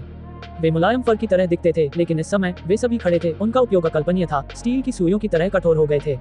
वे बहुत तेज थे। वे आमतौर पर लचीले और मजबूत थे, लेकिन अब उनकी कठोरता पहले से ही स्वर्गीय देवता स्तर के हथियारों से ज्यादा हो गई थी। अजय शेहाओ की बाहों को छेदते हुए जब तक कि वे खूनी छेदों से भर नहीं गए। ये परिणाम अत्यंत चौंकाने वाला था। मोदाओ भी हैरान था। उसे नहीं पता था कि 3 सिर वाले राजा के पास इस तरह की जन्मजात क्षमता थी। उसके पैरों पर मकड़ी के बाल बेहद डरावने थे, वास्तव में उसके शरीर पर सबसे मजबूत हथियार थे। इस वजह से वे दोनों घायल हो गए। 3 सिर वाले राजा का पैर शेहाओ द्वारा लगभग तोड़ दिया गया था, जबकि शेहाओ के अग्रभाग भी घायल हो गए थे। मारना। उसी क्षण दोनों प्राणी एक साथ चिल्ला उठे। जल्दी से आना। एक तेज और स्पष्ट आवाज सुनाई दी और फिर इस शोर के साथ एक दयनीय चीख भी निकली। 3 सिर वाले राजा का पैर शेहाओ ने तोड़ दिया। ये 20 से 30 झांग लंबा था और अलग होने पर बहुत सारा खून बह रहा था। शेहाओ इसे उठाते हुए पीछे हट गया। 3 सिर वाला राजा क्रोध से दहाड़ उठा। बाकी सभी पैर चमक उठे। सबसे भयानक युद्ध भालों में बदल गए, बिल्कुल सीधे हो गए। वे धातु की चमक के साथ टिमटिमा रहे थे जब उन्होंने शेहाओ पर वार किया। धिक्कार। पीछे हटते समय शेहाओ ने उस विशालकाय पैर को अपने हाथों में उठाया, उसे लहराया, उसे भयानक धातु के भालों की ओर बढ़ाया। कान फाड़ देने वाली धातु की आवाजें गूंज उठी। इसी समय बहुमूल्य तकनीकी प्रतीक लहर दर लहर फैलते चले गए। खून बहने लगा और पैर कई टुकड़ों में टूट गया। शेहाओ फिर पीछे हट गया। 3 सिर वाला राजा दहाड़ा, खून बाहर की ओर बहने लगा। 3 सिर वाला राजा इस बार स्पष्ट रूप से हार गया, लेकिन शेहाओ को भी भारी कीमत चुकानी पड़ी। उसकी भुजाएं छेद दी गईं, यहाँ तक कि सफेद हड्डियां भी दिखाई देने लगीं। सबसे भयानक बात यह थी कि मकड़ी के बालों में जहर था, जो उसकी मांसपेशियों और हड्डियों को नष्ट कर रहा था। वह क्षेत्र पूरी तरह से काला था। असली चमकीला मांस बैंगनी और काला हो गया था, जिससे एक गंदी बदबू फैल रही थी। यह कोई सामान्य प्रकार का जहर नहीं था, बल्कि एक प्रकार की कीमती तकनीक थी। अभी वे काले प्रतीकों में बदल गए, उसके शरीर को जंग लगा रहे थे। हान, शेहाओ के शरीर से तेज चमक निकली, जिससे दिव्य ज्वालाएं उत्पन्न हुई जो 9 महान स्वर्गों को जला सकती थी। आग पागलपन की हद तक भड़क उठी। वह अपने शरीर से काले प्रतीकों को बाहर निकालने के लिए ट्रू प्रिमोडियल रिकॉर्ड के 80 ग्रंथों का उपयोग करते हुए अपने शरीर से विषैले तत्वों को निकाल रहा था। उसी समय उसका मांस फिर से उगाया। चमकदार लाल दिव्य प्रकाश बह रहा था। उसके मांस की क्षति को ठीक कर रहा था, उन क्षेत्रों को ठीक कर रहा था। मांस और त्वचा उजागर सफेद हड्डियों के चारों ओर लिपटी हुई थी। दूसरी तरफ 3 सिर वाले राजा के टूटे हुए पैर में दिव्य प्रकाश की किरणें चमक उठी। अंग फिर से बढ़ने लगा। हालांकि तीव्र दर्द को सहना मुश्किल था, लेकिन यह ऐसा कुछ नहीं था जिसे वह सहन न कर सके। जब किसी की शक्ति स्वर्गीय देवता क्षेत्र तक पहुंच जाती है तो वे इसे पूरा कर सकते हैं। 3 सिर वाले राजा जैसे किसी व्यक्ति की तो बात ही छोड़िए, दूसरों को ऐसा करने पर बहुत ज्यादा चोट लग सकती है, उनकी ताकत कम हो सकती है, लेकिन 3 सिर वाले राजा का शरीर ऐसा नहीं था, आसानी से फिर से विकसित हो सकता था। यह उसकी जन्मजात प्रतिभा थी। वो, लगता है तुमने पैर बदलने के लिए काफी मेहनत की है, तुम सिर भी क्यों नहीं बदल लेते? मुझे लगता है कि कुत्ते का सिर तुम्हारे लिए ज्यादा सही रहेगा, शेहाओ ने कहा। 3 सिर वाले राजा का चेहरा उतर गया, क्रोध उमड़ रहा था, लेकिन बाहर से उसका भाव केवल ठंडा लग रहा था, निगाहें डराने वाली। उसने उस प्राणी को नीचा देखा जिसके भीतर इस पूरे समय अशुद्ध रक्त बह रहा था, फिर भी अब वह उसी व्यक्ति द्वारा घायल हो गया था। असभ्य पीढ़ी, तुम सबने सिर झुकाया, हमारी पूजा की, क्या तुम तुच्छ और नीच कीड़े भूल गए हो कि दर्द कैसा होता है? अब जब तुम अपने आकाओं से मिल रहे हो तब भी तुम झुककर प्रणाम नहीं कर रहे हो। ये फटकार लगाई गई। यह एक प्रकार का अभिमान प्रदर्शित कर रहा था। शेहाओ को नीची नजर से देख रहा था और उसे परेशान करने की कोशिश भी कर रहा था। उसके दिमाग को अस्त व्यस्त करना चाहता था और उसके दाव हृदय को परेशान करना चाहता था। तुम्हारे मुंह से बहुत बदबू आ रही है, क्या तुम्हारे दिमाग में कुछ गड़बड़ है? तुम क्या बकवास कर रहे हो? क्या पूजा पाठ कर रहे हो? मैं तुम्हारे मकड़ी के सिर को कुत्ते के सिर में बदल दूंगा ताकि तुम थोड़ा और समझदार बन सको, शेहाओ ने चिल्लाकर कहा। हे पापी के रक्त से भरे वंशज, मैं तुम्हारे जैसे तुच्छ सेवक को दिव्य गुरु का दर्जा देकर सबक सिखाऊंगा, मृत्यु स्वीकार करो, 3 सिर वाले राजा ने चिल्लाकर कहा। हान, इसके तुरंत बाद अराजक ऊर्जा का प्रवाह हुआ। इसके आसपास का क्षेत्र तुरंत धुंधला हो गया और स्पष्ट रूप से देखना मुश्किल होता गया। वह स्पष्ट रूप से एक विशालकाय मकड़ी के समान व्यक्ति को वहां खड़ा देख सकता था, भयावह और डरावना। 8 मकड़ी के पैरों में से 2 को छोड़कर जो मानव आकार में बदल गए थे, बाकी 6 इधर उधर लहरा रहे थे, निशान बना रहे थे, हाथों की तरह हिल रहे थे। उस क्षेत्र में दिव्य प्रकाश की एक के बाद एक धाराएं निकल रही थी। वे सभी बहुमूल्य तकनीकें थीं, अतुलनीय रूप से भयावह। 10,000 मकड़ी राक्षसी कला। यह एक प्राचीन स्वर्गीय कला, एक महान विधि प्रदर्शित कर रहा था जो पहले इस दुनिया के प्राणियों के दुष्वप्नों में दिखाई देती थी। इसमें सभी प्रकार की कीमती तकनीकों का उपयोग किया गया था। स्वर्ग और पृथ्वी की सभी विभिन्न प्रकार की महान दिव्य क्षमताओं को एक साथ मिलाया गया था, जिसे एक अतुलनीय चरम कला के रूप में जाना जाता है। हालांकि शेहाओ शांत रहा। वह 6 दाव पुनर्जन्मों की हाथ की मोहरों से बेहद परिचित था। उसने तुरंत उन्हें पूरा किया और फिर उन सभी को तोड़कर बाहर भेज दिया। हान, आकाश फट गया, धरती फट गई, भूत प्रेत रोने लगे और देवता चिल्लाने लगे। ये स्थान लगभग बंजर भूमि में तब्दील हो गया। मोदाओ की अभिव्यक्ति स्तब्ध थी। वह दूर से चुपचाप देख रहा था, लेकिन वास्तव में उसके भीतर बड़ी लहरें उठ रही थीं। बस यह विश्वास करने में असमर्थ था कि यह युवक वास्तव में इतना शक्तिशाली था। ये कितना हास्यास्पद था कि पहले वह हमेशा यही सोचता था कि उसके पास अमर ऊर्जा की सिर्फ 2 किस्में हैं। अब उसकी प्रतिभा को रोकना नामुमकिन था। क्या वह 3 सिर वाले राजा को मारने जा रहा था? 2 प्राचीन स्वर्गीय कलाओं में टकराव हुआ। ये दोनों कलाएं अनंत काल पहले भी आपस में टकरा चुकी थीं। अब वे एक बार फिर आमने सामने हैं, स्पष्ट रूप से एक पूर्व निर्धारित टकराव। ऐसा कोई तरीका नहीं था जिससे 3 सिर वाले राजा को झटका न लगे। जब से उसने पहली बार शेहाओ को 6 दाव पुनर्जन्म स्वर्गीय कला का प्रदर्शन करते देखा, उसे लगा कि उसे खत्म करना होगा। जब भी इस प्राचीन पद्धति को छुआ गया तो उनके राज्यों की जेड पट्टियों ने खून और आंसू दर्ज किए। ऐसे लोग थे जो पहले इसका इस्तेमाल अमर व्यक्तियों का शिकार करने के लिए करते थे। वे जोड़ विशेषज्ञों को मारते थे। अतीत बेहद कड़वा था। ये स्थान पुनर्तः अराजकता से भरा हुआ था। दृश्य अकल्पनीय था। एक आकृति चुपचाप प्रकट हुई और अचानक घात लगाकर शेहाओ को मारने के लिए भयंकर हमले करने लगी। शेहाओ ने दोनों महान विशेषज्ञों पर जोरदार प्रहार किया। उसका शरीर लड़खड़ा रहा था, उसके होठों के कोनों से खून बह रहा था और वह तेजी से पीछे की ओर कदम बढ़ा रहा था। अमर ऊर्जा की तीनों किस्में दाव फूलों में विकसित न करने के परिणाम वास्तव में अब खुद को दिखा रहे हैं। उसने अपने होठों के कोनों से खून पोंछते हुए ये धीरे से कहा। श्वा, मोदाओ ने कार्रवाई करते हुए हमलावर को शेहाओ के स्थान पर ही रोक दिया। यह एक युवा सर्वोच्च प्राणी था जिसने अमर ऊर्जा की 3 किस्में विकसित की थी। साथ ही इस समय वह अग्रणी व्यक्तियों में से एक था। वह पहले भी प्रकट हो चुका था, जिसने मोदाओ के खिलाफ एक महान लड़ाई लड़ी थी। अराजक लड़ाई में मोदाओ ने सोचा कि वह उससे मुक्त हो गया है। कभी उम्मीद नहीं की थी कि यह व्यक्ति छिपा हुआ था, उसका पीछा कर रहा था, महत्वपूर्ण क्षण पर हमला कर रहा था। परिणाम स्वरूप पर्वत श्रृंखला की गहराई में 2 अलग अलग लड़ाइयां छिड़ गईं। भीषण युद्ध में 3 सिर वाले राजा का बायां सिंह सिर आकाश की ओर मुंह करके दहाड़ रहा था, जिससे एक प्रकार की प्राचीन महान दिव्य क्षमता सिंह दहाड़ प्रदर्शित हो रही थी। जब ये गर्जना हुई तो इसने पहाड़ों और नदियों को तोड़ दिया, ऊंची चोटियों को ढहा दिया, जिससे एक बड़ी नदी सूख गई। महान पृथ्वी धंस गई, शून्य फट गया। इस भीषण युद्ध में इस प्रकार की दिव्य वाणी का जबरदस्त प्रभाव पड़ा। समूह के अन्य 3 लोग भी प्रभावित थे, उनके शरीर लड़खड़ा रहे थे। सौभाग्य से शेहाओ की प्रतिक्रिया की गति काफी तेज थी, जिसने तुरंत उसके एकल स्वर्गीय मार्ग का समर्थन किया, दिव्य पैटर्न से बने ध्वनि तरंगों को रोक दिया और उसका सामना किया। उसी समय शेहाओ में शक्ति का संचार हुआ। वो लगभग पागल हो गया। उसने जादुई प्रतिरक्षा की अजीब दिव्य क्षमता का प्रदर्शन किया और 3 सिर वाले राजा को मारने के लिए उस पर झपटा। इससे पहले भी उन्होंने इसे प्रदर्शित किया था, लेकिन दूसरा पक्ष बहुत सतर्क था, हमेशा चौकन्ना रहता था, इसलिए यह अच्छा समय नहीं था। इस बार उसने मौके का फायदा उठाया और एक निश्चित कीमत चुकाई। मकड़ी के फर हवा में उछले और जानलेवा हमला भी किया। यहाँ एक जोरदार चीख सुनाई दी। 3 सिर वाला राजा गुस्से से दहाड़ा। शेहाओ ने छोटी जादुई प्रतिरक्षा अवधि के दौरान इसके खिलाफ एक महान लड़ाई लड़ी। उसने कीमती तकनीक चमक को चीर दिया, छलांग लगाई और अपने रास्ते पर कत्लेआम किया। पेंग, शेहाओ की मुट्ठी उसकी सबसे बड़ी शारीरिक शक्ति का प्रतिनिधित्व करती थी और यह कीमती तकनीकों द्वारा भी समर्थित थी, अविश्वसनीय रूप से शक्तिशाली और दबंग। जब मुट्ठी लहराई गई तो एक कुन पेंग ने अपने पंख फैलाकर आसमान को ढक लिया। ये कुनपेंग के गहन रहस्यों का मूर्त रूप था, जो अपनी चरम सीमा तक पहुंच गया था तथा सारी शक्ति इस एक मुट्ठी में केंद्रित थी। इस मुट्ठी ने 3 सिर वाले राजा के शरीर को बुरी तरह कुचल दिया और खून कई 100 फीट ऊपर हवा में बहने लगा। शी हाओ ने बढ़त हासिल करने के बाद उसके शरीर पर छलांग लगाई। उसकी मुट्ठियां मांस से टकरा रही थी, हथेलियां हड्डी से टकरा रही थी। 3 सिर वाले राजा को तब तक उड़ाया जब तक कि वह बुरी तरह हिल नहीं गया। जब वह नीचे गिरा तो तेज आवाजें बार बार गूंजने लगी, मांस और खून हर जगह उड़ने लगा। निडर शेर की छाप। उसकी महान दहाड़ के बाद 3 सिर वाले राजा का बायां सिर चमक उठा। वह शेर का सिर उछलकर एक विशालकाय शेर में बदल गया। शी हाओ दंग रह गया। ये कुछ हद तक उन्मूलन महान युग से प्राचीन भिक्षु विरासत की तकनीक के समान था। सबसे विचित्र बात यह थी कि ये दिव्य क्षमता प्रतिरक्षा द्वारा रोकी नहीं जा सकी। यह अचानक से उछल गई। ये बहुत ही अजीब बात थी। शी हाओ को बहुत झटका लगा, लेकिन उसके चेहरे पर कोई बदलाव नहीं आया। गहरी सांस लेने के बाद वह दहाड़ने लगा और जादुई निशान बनाते हुए उस पर टूट पड़ा। ये टकराव चरम पर था। जीवन मरण का संघर्ष, जीत या हार का फैसला पल भर में होने वाला था। निष्कर्ष लगभग तय होने वाला था। चाहे तुम कुछ भी करो, मैं नहीं मरूंगा। अपना जीवन मुझे सौंप दो। 3 सिर वाला राजा दहाड़ा। बस अब मर जाओ। शी हाओ दहाड़ा। वह कुनपेंग में बदल गया। उसकी मुट्ठी की शक्ति बेजोड़ थी। उसने खुद को उस डरावने निडर शेर पर फेंक दिया। फिर प्रकाश फूट पड़ा, जिसने उस जगह को डुबो दिया। ये स्थान बहुत चमकीला था। अब कुछ भी दिखाई नहीं दे रहा था, केवल प्रकाश ही प्रकाश था। अंत में एक हल्की सी आवाज सुनाई दी। एक भयानक कुनपेंग ने अतुलनीय शक्ति के साथ झपट्टा मारा। उस निडर शेर को टुकड़े टुकड़े कर दिया। उसके क्षत विक्षत शरीर के पास से गुजर गया। अध्याय 1146 विधि को समझना। निडर शेर मारा गया। तेज आवाज के साथ खून और मांस के टुकड़ों में बिखर गया और इस स्थान से गायब हो गया। उसी समय शी हाओ की जादुई प्रतिरक्षा क्षमता समाप्त हो गई और वह गायब हो गया। वह हवा में खड़ा हो गया। एक भयावह दहाड़ सुनाई दी। वह विशालकाय मकड़ी जैसा व्यक्ति खड़ा हो गया, जिसकी ऊंचाई कई दर्जन झांग थी। उसके चेहरे पर भयावह और भयंकर भाव थे। पहले उसके 3 सिर थे, लेकिन अब केवल 2 सिर ही बचे थे। अब शेर का बायां सिर पूरी तरह से फट गया और सिर्फ गर्दन बची। वह इलाका खून से लथपथ, बेहद दयनीय, बेहद भयानक और भयंकर दिख रहा था। उसने उस युवक को घृणा से देखा। उसने कभी किसी से इतनी घृणा नहीं की जितनी अब कर रहा था।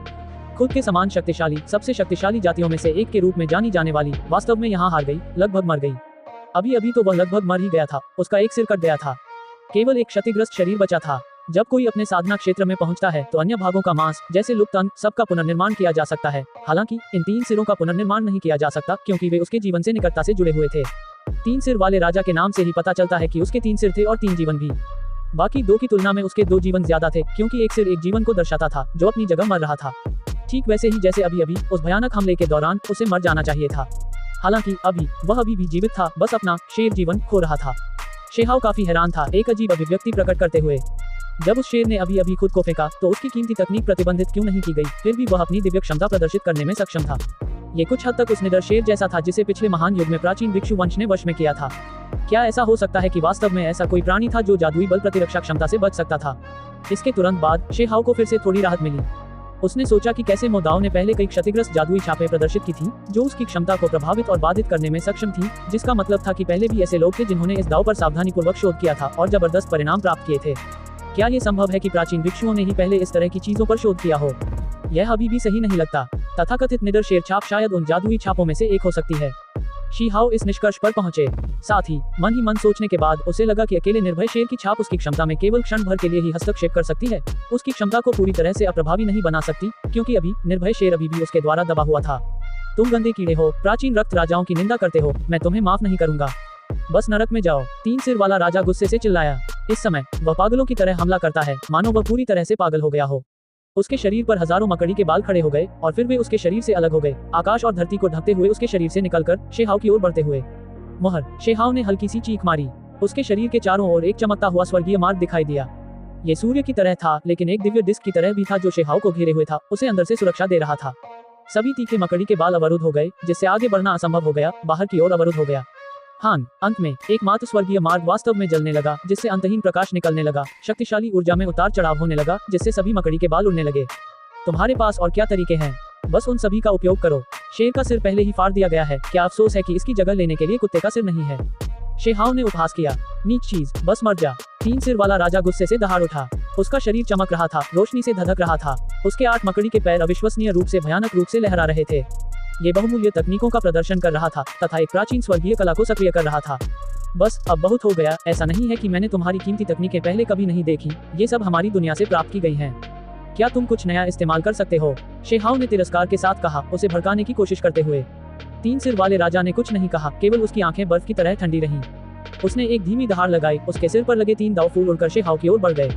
उसी समय ये पहले से ही अपने आप आगे बढ़ रहा था और वह भी अविश्वसनीय रूप से तेज शक्तिशाली हवाएं जो सितारों को उड़ा देने में सक्षम थीं। शक्तिशाली ऊर्जा उतार चढ़ाव बाहर की ओर लहरा रहे थे जो अविश्वसनीय रूप से भयानक थे। डोम सबसे तीव्र टकराव भड़क उठा। दोनों प्राणियों के बीच शारीरिक संघर्ष हुआ, अनमोल तकनीकों का टकराव हुआ, स्वर्गीय कलाओं का टकराव हुआ। जितना ज्यादा वह लड़ता गया उतना ज्यादा शेहाओ को लगा कि कुछ ठीक नहीं है। इस आदमी की दिव्य शक्ति अंतहीन रूप से बढ़ रही थी। 3 महान दाव फूलों के अलावा इसका भौतिक शरीर भी एक समस्या थी। वह कैसे लगातार स्वर्ग और पृथ्वी का सार अवशोषित कर सकता है? वह थोड़ा उलझन में था। क्या तुम मेरी दाव विधियां नहीं देखना चाहते थे? फिर जितना चाहो देख लो, 3 सिर वाला राजा चिल्लाया। वे एक नजदीकी सीमा पर भीषण युद्ध लड़ रहे थे।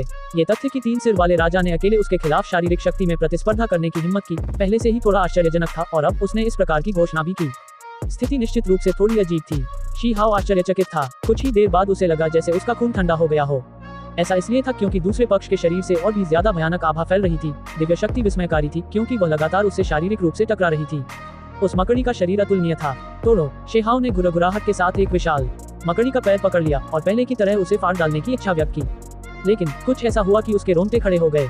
ये चमकीली 5 रंगों वाली धब्बेदार बड़ी मकड़ी अचानक रंगहीन हो गई।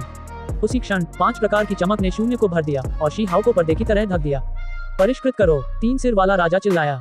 यह उसके शरीर का रंग था, उसके शरीर का जन्मजात पैटर्न, रहस्यमय और जटिल। फिर भी ठीक इसी समय वह अलग हो गया। शी हाओ की ओर दबा रहा था, उसे दबाने और मारने की कोशिश कर रहा था। शेहाओ का शरीर तीव्र दर्द में था। इस प्रकार का पैटर्न महान दाव का वाहक था, व्यवस्था का एक दृश्य प्रतिनिधित्व, ऊपर स्वर्ग के सबसे शक्तिशाली पैटर्न, 3 सिर वाले राजा की जन्मजात दिव्य क्षमता। इस समय उसके 5 रंगों वाले दिव्य प्रतीक प्रकट हुए जो शेहाओ को चारों ओर से घेरे हुए थे और उसे पूरी तरह से परिष्कृत करने वाले थे। इस प्रकार की शक्ति बहुत भयावह थी, स्वर्ग और पृथ्वी को परिष्कृत कर रही थी। शून्य ढह गया, दाव स्रोत से मांस धुंधला होने लगा। यह आत्मा से लेकर शरीर तक का पूर्ण विनाश था। 3 सिर वाले राजा को पिछले महान युग में दुर्लभ स्तर के अस्तित्व के रूप में जाना जाता था। इस जाति की संख्या बहुत कम थी, लेकिन एक बार जब कोई प्रकट होता था तो वे निश्चित रूप से एक असाधारण विशेषज्ञ बन जाते थे। ये सब बिना किसी कारण के नहीं था। इस टकराव के दौरान शेहाओ लगभग घायल हो गया था, उसका शरीर घायल हो गया था। तुम पापी हो, तुम्हारे शरीर से गंदा खून बह रहा है, तुम नीच कीड़े मकोड़े। हम दिव्य प्रभुओं की पूजा में खुद को दंडवत करते थे जिनके पास जन्मजात दिव्य पैटर्न है। अब तुम वास्तव में हमारे साथ श्रद्धा से पेश नहीं आते, अपनी सजा स्वीकार करो, 3 सिर वाले राजा ने ठंडे स्वर में कहा। शेहाओ को अंदर से बहुत गुस्सा आ रहा था, साथ ही सदमे की अनुभूति भी हो रही थी।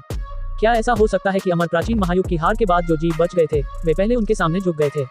ये वाकई एक तरह का अपमान था, या यूं कहें कि कुछ और छिपे हुए रहस्य थे। शेहाओ का शरीर तीव्र दर्द में था, उसकी दाव हड्डियों से किंकियांक ध्वनि निकल रही थी। अगर कोई और होता तो उसका शरीर और आत्मा बहुत पहले ही नष्ट हो चुके होते, फिर वह कैसे प्रतिरोध कर पाता? केवल एक शारीरिक साधक ही इसे सहन कर सकता था, जो शरीर का उपयोग करके बेजोड़ दिव्य पैटर्न को बलपूर्वक रोक सकता था। उसी समय शीहाओ ने अपना एकमात्र स्वर्गीय मार्ग सक्रिय कर दिया, जिससे प्रकाश की एक दीप्तिमान स्क्रीन बन गई, जिसने 5 रंगों वाले पैटर्न को रोक दिया। 3 सिर वाले राजा का दिमाग हिल गया। कुछ समय पहले ही शेहाओ ने अपने एकमात्र स्वर्गीय मार्ग का उपयोग किया था, लेकिन उसने इसे बहुत अधिक महत्व नहीं दिया। अब उसने आखिरकार कुछ सुराग खोज निकाले। फिर जितना करीब से उसने जांच की उतना ही उसे आश्चर्य हुआ और समझ में आया कि यह क्या है। स्वर्गीय मार्गों के विलय का परिणाम। उसका मन बुरी तरह हिल गया, उसकी आवाज गिर गई। बेचैनी के साथ उसने कहा, इस प्रकार की व्युत्पत्ति, क्या तुम वास्तव में सफल हुए? पिछले महान युग में कोई ऐसा व्यक्ति था जिसने स्वर्गीय मार्ग को और आगे बढ़ाने का प्रयास किया था, लेकिन उस समय साधना प्रणाली वैसी नहीं थी जैसी अब है। इसे केवल एक प्रकार की अद्वितीय दिव्य क्षमता के रूप में माना जाता था।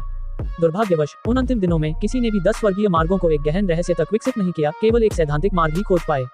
3 सिर वाले राजा परिवार ने पहले इस प्रकार का मार्ग प्राप्त किया था कि इस प्राचीन पद्धति में कैसे आगे बढ़ना है, लेकिन कोई भी सफल नहीं हुआ क्योंकि उनका मानना था कि यह गलत था। उन सभी को एक ही स्वर्गीय मार्ग में विलय करना असंभव था।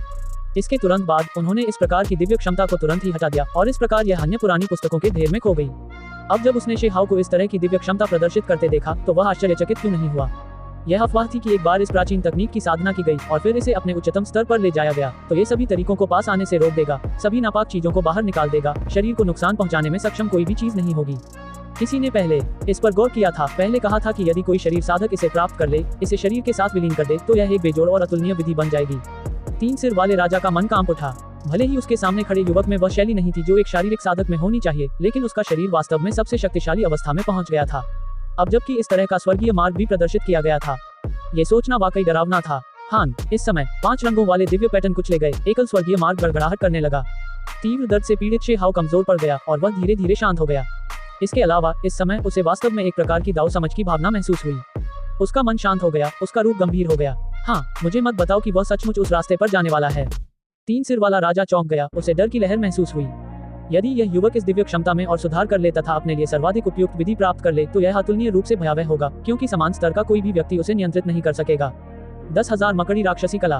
ये चिल्लाया, एक प्राचीन स्वर्गीय कला को सक्रिय किया। सभी प्रकार की कीमती तकनीकें एक साथ मिल गईं। वे सभी शेहाओ पर पागलों की तरह हमला कर रही थीं। इसके अलावा 5 रंगों वाले धब्बेदार रंग अधिक से अधिक रहस्यमय होते गए, शून्य को घेरते हुए, एकमात्र स्वर्गीय मार्ग पर हमला करते हुए, शेहाओ को दबाने और मारने की इच्छा रखते हुए।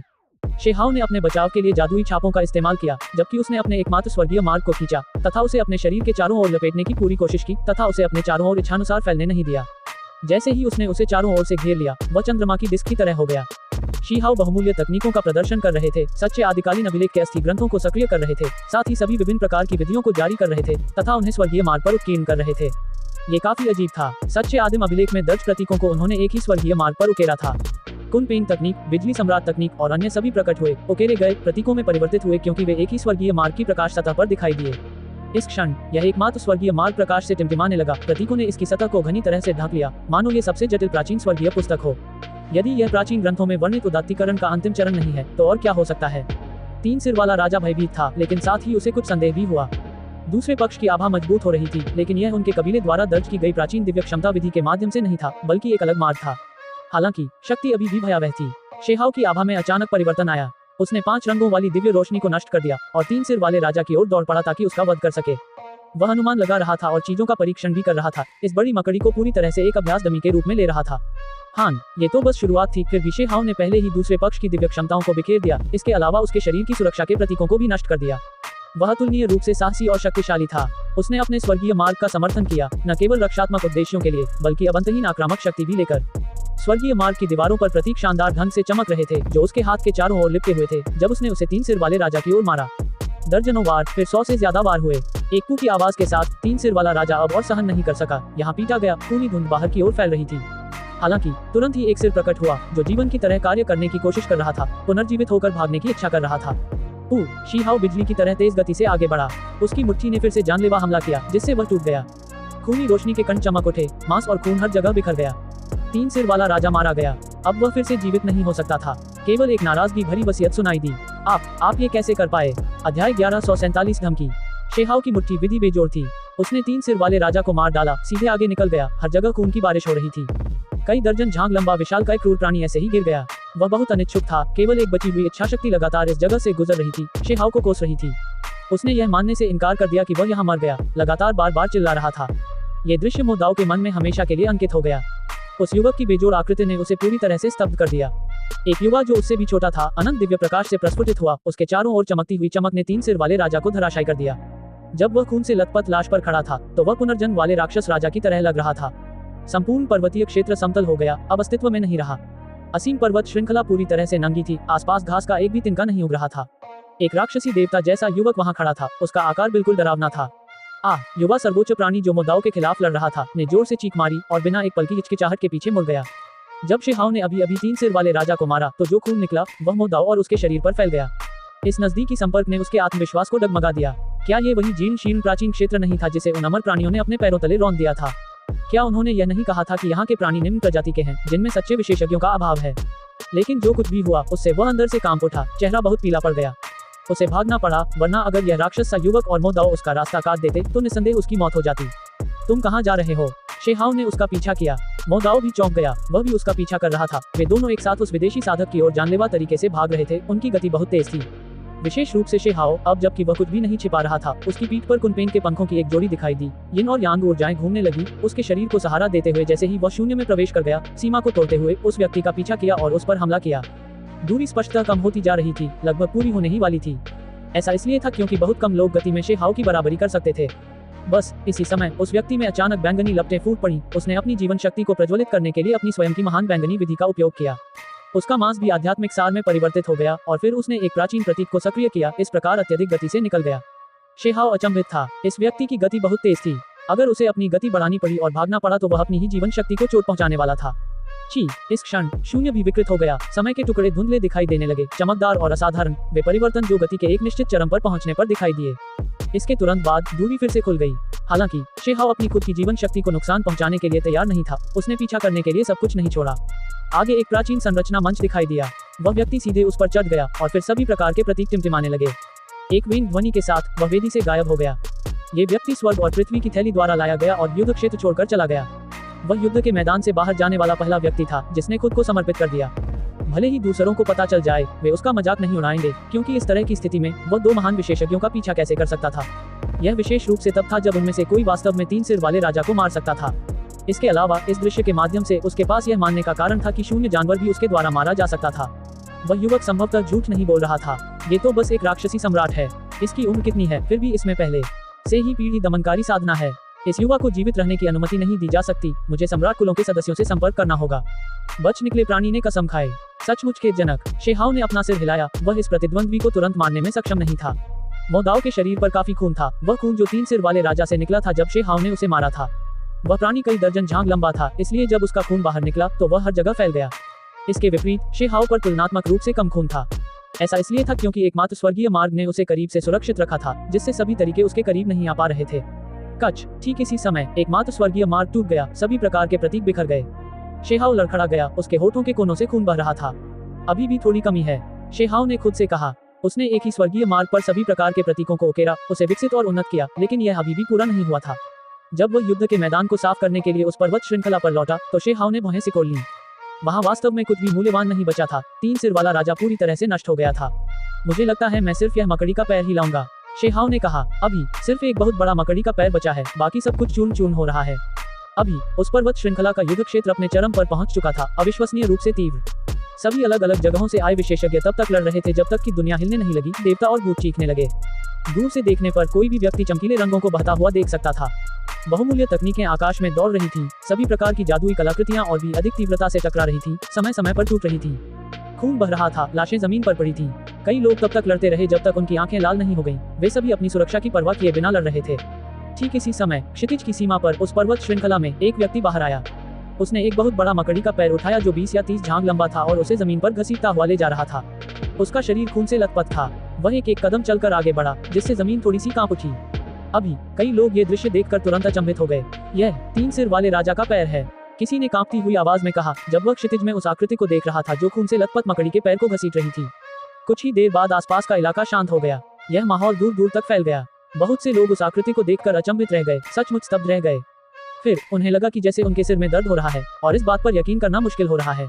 ऐसा लग रहा था जैसे समय रुक गया हो। हर कोई पूरी तरह से स्तब्ध था, लकड़ी की मूर्तियों की तरह स्थिर था। जो कुछ भी देख रहा था उस पर विश्वास करने की हिम्मत नहीं कर रहा था।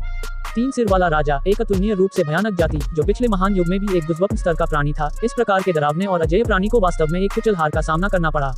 ये तो एक 3 सिर वाला राजा है जिसने अमर ऊर्जा की 3 धाराओं की खेती की, जिसने अतिवाद को चुनौती दी, जिसका इसकी पीढ़ी के अन्य लोगों ने सम्मान किया। ये कैसे मर सकता है? ये युवक वास्तव में कौन है? क्या वह वास्तव में सिर्फ एक शारीरिक साधक है? उसने वास्तव में 3 सिर वाले राजा को मार डाला। बहुत डरावना। वह कुछ सुंदर, कुछ नाजुक युवक निकट आ गया। जब वह युद्ध भूमि के सामने पहुंचा तो यद्यपि वह शांत था, फिर भी उसने एक प्रकार की अनोखी शैली प्रस्तुत की। अचानक ऐसे लोग सामने आए जिन्होंने महसूस किया कि भले ही वह हानिरहित दिखता था, फिर भी उसमें एक प्रकार का दबंगपन था। यह नकली नहीं है, ये वास्तव में 3 सिर वाले राजा के पैरों में से एक है। यह ऐसा कैसे हो सकता है? उसने एक राजा को मार डाला, किसी ने मुश्किल से निगला, ऐसा महसूस करते हुए कि उसका मुंह सूख गया था। युद्ध में ये कितनी आश्चर्यजनक उपलब्धि थी। सबकी आंखें खुली की खुली रह गईं। चाहे वे स्वर्गीय देवता संस्थान के छात्र हों या विदेशी दुश्मन, सभी उसे घूर रहे थे। शीहाव तुरंत ही उन सभी के ध्यान का केंद्र बन गया। वांगशी के छोटे से मुंह ने ओ आकार बना लिया। उसकी खूबसूरत आंखें झपक रही थीं। वह अपने इस दाव दोस्त को हैरानी से देख रही थी। क्या ये सब उसी ने किया था? ये थोड़ा बहुत अकल्पनीय था। उसे यह बात समझ में नहीं आई कि एक ऐसे युवक को, जो 3 सिर वाले राजा को मार सकता है, उस दाव मित्र के साथ जोड़िए जिसने हीरे की अंगूठी पहनी हुई थी, और उसे लगा कि यह तो कुछ ज्यादा ही पागलपन है। लूतुओ की आंखें बिजली की तरह चमक रही थी जब वह शेहाव को घूर रहा था। उसे लगा कि उसके सामने जो स्थिति थी उस पर विश्वास करना थोड़ा मुश्किल था। इस युवा की युद्ध उपलब्धियां बहुत शानदार थीं। याओ यू के लाल होंठ थोड़े से खुले कुछ कहना चाहती थी, लेकिन अभी उसे नहीं पता था कि क्या कहना है। उसका शुद्ध सफेद जैद जैसा चेहरा सदमे से भरा हुआ था। ये वही युवक था जिसे वह छेड़ रही थी, वांगशी का अनुयायी।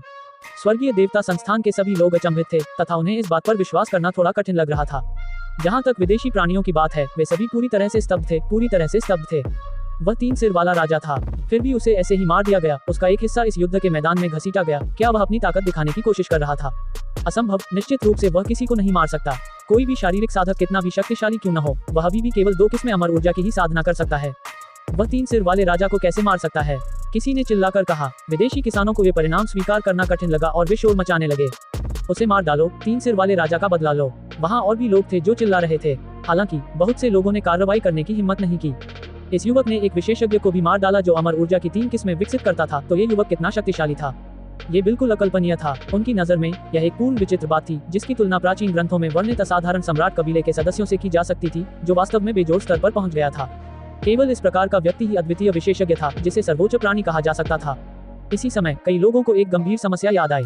इस युवक ने पहले कहा था कि उसने शून्य जानवर को मार डाला है, लेकिन उस समय किसी ने उस पर विश्वास नहीं किया। जब उन्होंने दोनों की तुलना की तो कुछ लोगों को ठंड लगने लगी, क्योंकि उन्हें एहसास हुआ कि शायद उन्होंने गलती कर दी है। अगर उनका मौजूदा संदेह सही था और शून्य जानवर भी उसके द्वारा मारा गया था, तो यह वास्तव में दुनिया को झकझोर देने वाली बात होगी। हर किसी को तुरंत गर्म खून का उफान महसूस हुआ। ये कैसा युवक था? उसकी लड़ने की शक्ति तो बहुत भयानक थी। अगर उनका संदेह सच था, तो उसने एक ही दिन में 2 युवा सर्वोच्च प्राणियों को मार डाला, जिससे उनके पक्ष के उन लोगों को भारी झटका लगा, जिन्होंने अमर ऊर्जा की 3 किस्में विकसित की थी। ये बहुत चौंकाने वाला था। बहुत से लोग दंग रह गए। शायद उन्होंने इस युवा को अनदेखा कर दिया होगा। अपने ही स्तर के लोगों के बीच यह एक दुर्जय अद्वितीय व्यक्ति था। अध्याय 1148 युद्ध का समापन। एक युवक क्षितिज पर खड़ा था, अपने पीछे 3 सिर वाले राजा का मकड़ी जैसा पैर घसीट रहा था। उसकी आकृति देखकर बहुत से लोग चौंक गए। ऐसा लग रहा था मानो कोई सूरज किसी महान दुनिया में डूब रहा हो। उसकी परछाई उसके पीछे बहुत दूर तक फैली हुई थी, किनारों पर मानो सोने की परत चढ़ी हुई हो। उसके शरीर से दिव्य तेज चमक रहा था। चाहे वे इस पर विश्वास करना चाहें या नहीं, 3 सिर वाला राजा युद्ध में मारा गया। हर कोई जानता था कि अगर वह जीवित होता, तो अपने अहंकारी स्वभाव के साथ वह अपने टूटे हुए पैर को किसी और के हाथों में नहीं पड़ने देता। काफी समय बीत जाने के बाद ही सभी को वास्तविकता का एहसास हुआ और सभी ठंड से कांपने लगे। क्या इस लड़ाई के माध्यम से एक असाधारण नायक प्रसिद्ध हो जाएगा, इसलिए उठ खड़ा होगा? कई लोगों ने आह भरते हुए कहा, नहीं, हमें उससे छुटकारा पाना होगा। हम उसे बड़ा होने नहीं दे सकते, अन्यथा। विदेशी जीव धीरे से बोल रहे थे। उनका मानना था कि यह संभवतः सम्राट कुलों के सदस्यों के समान एक स्वर्गभ्रमित व्यक्ति था। मुझे अभी भी इस बात पर यकीन करना मुश्किल लगता है। क्या वाकई उसी ने उसे मारा था? कई लोगों को संदेह था।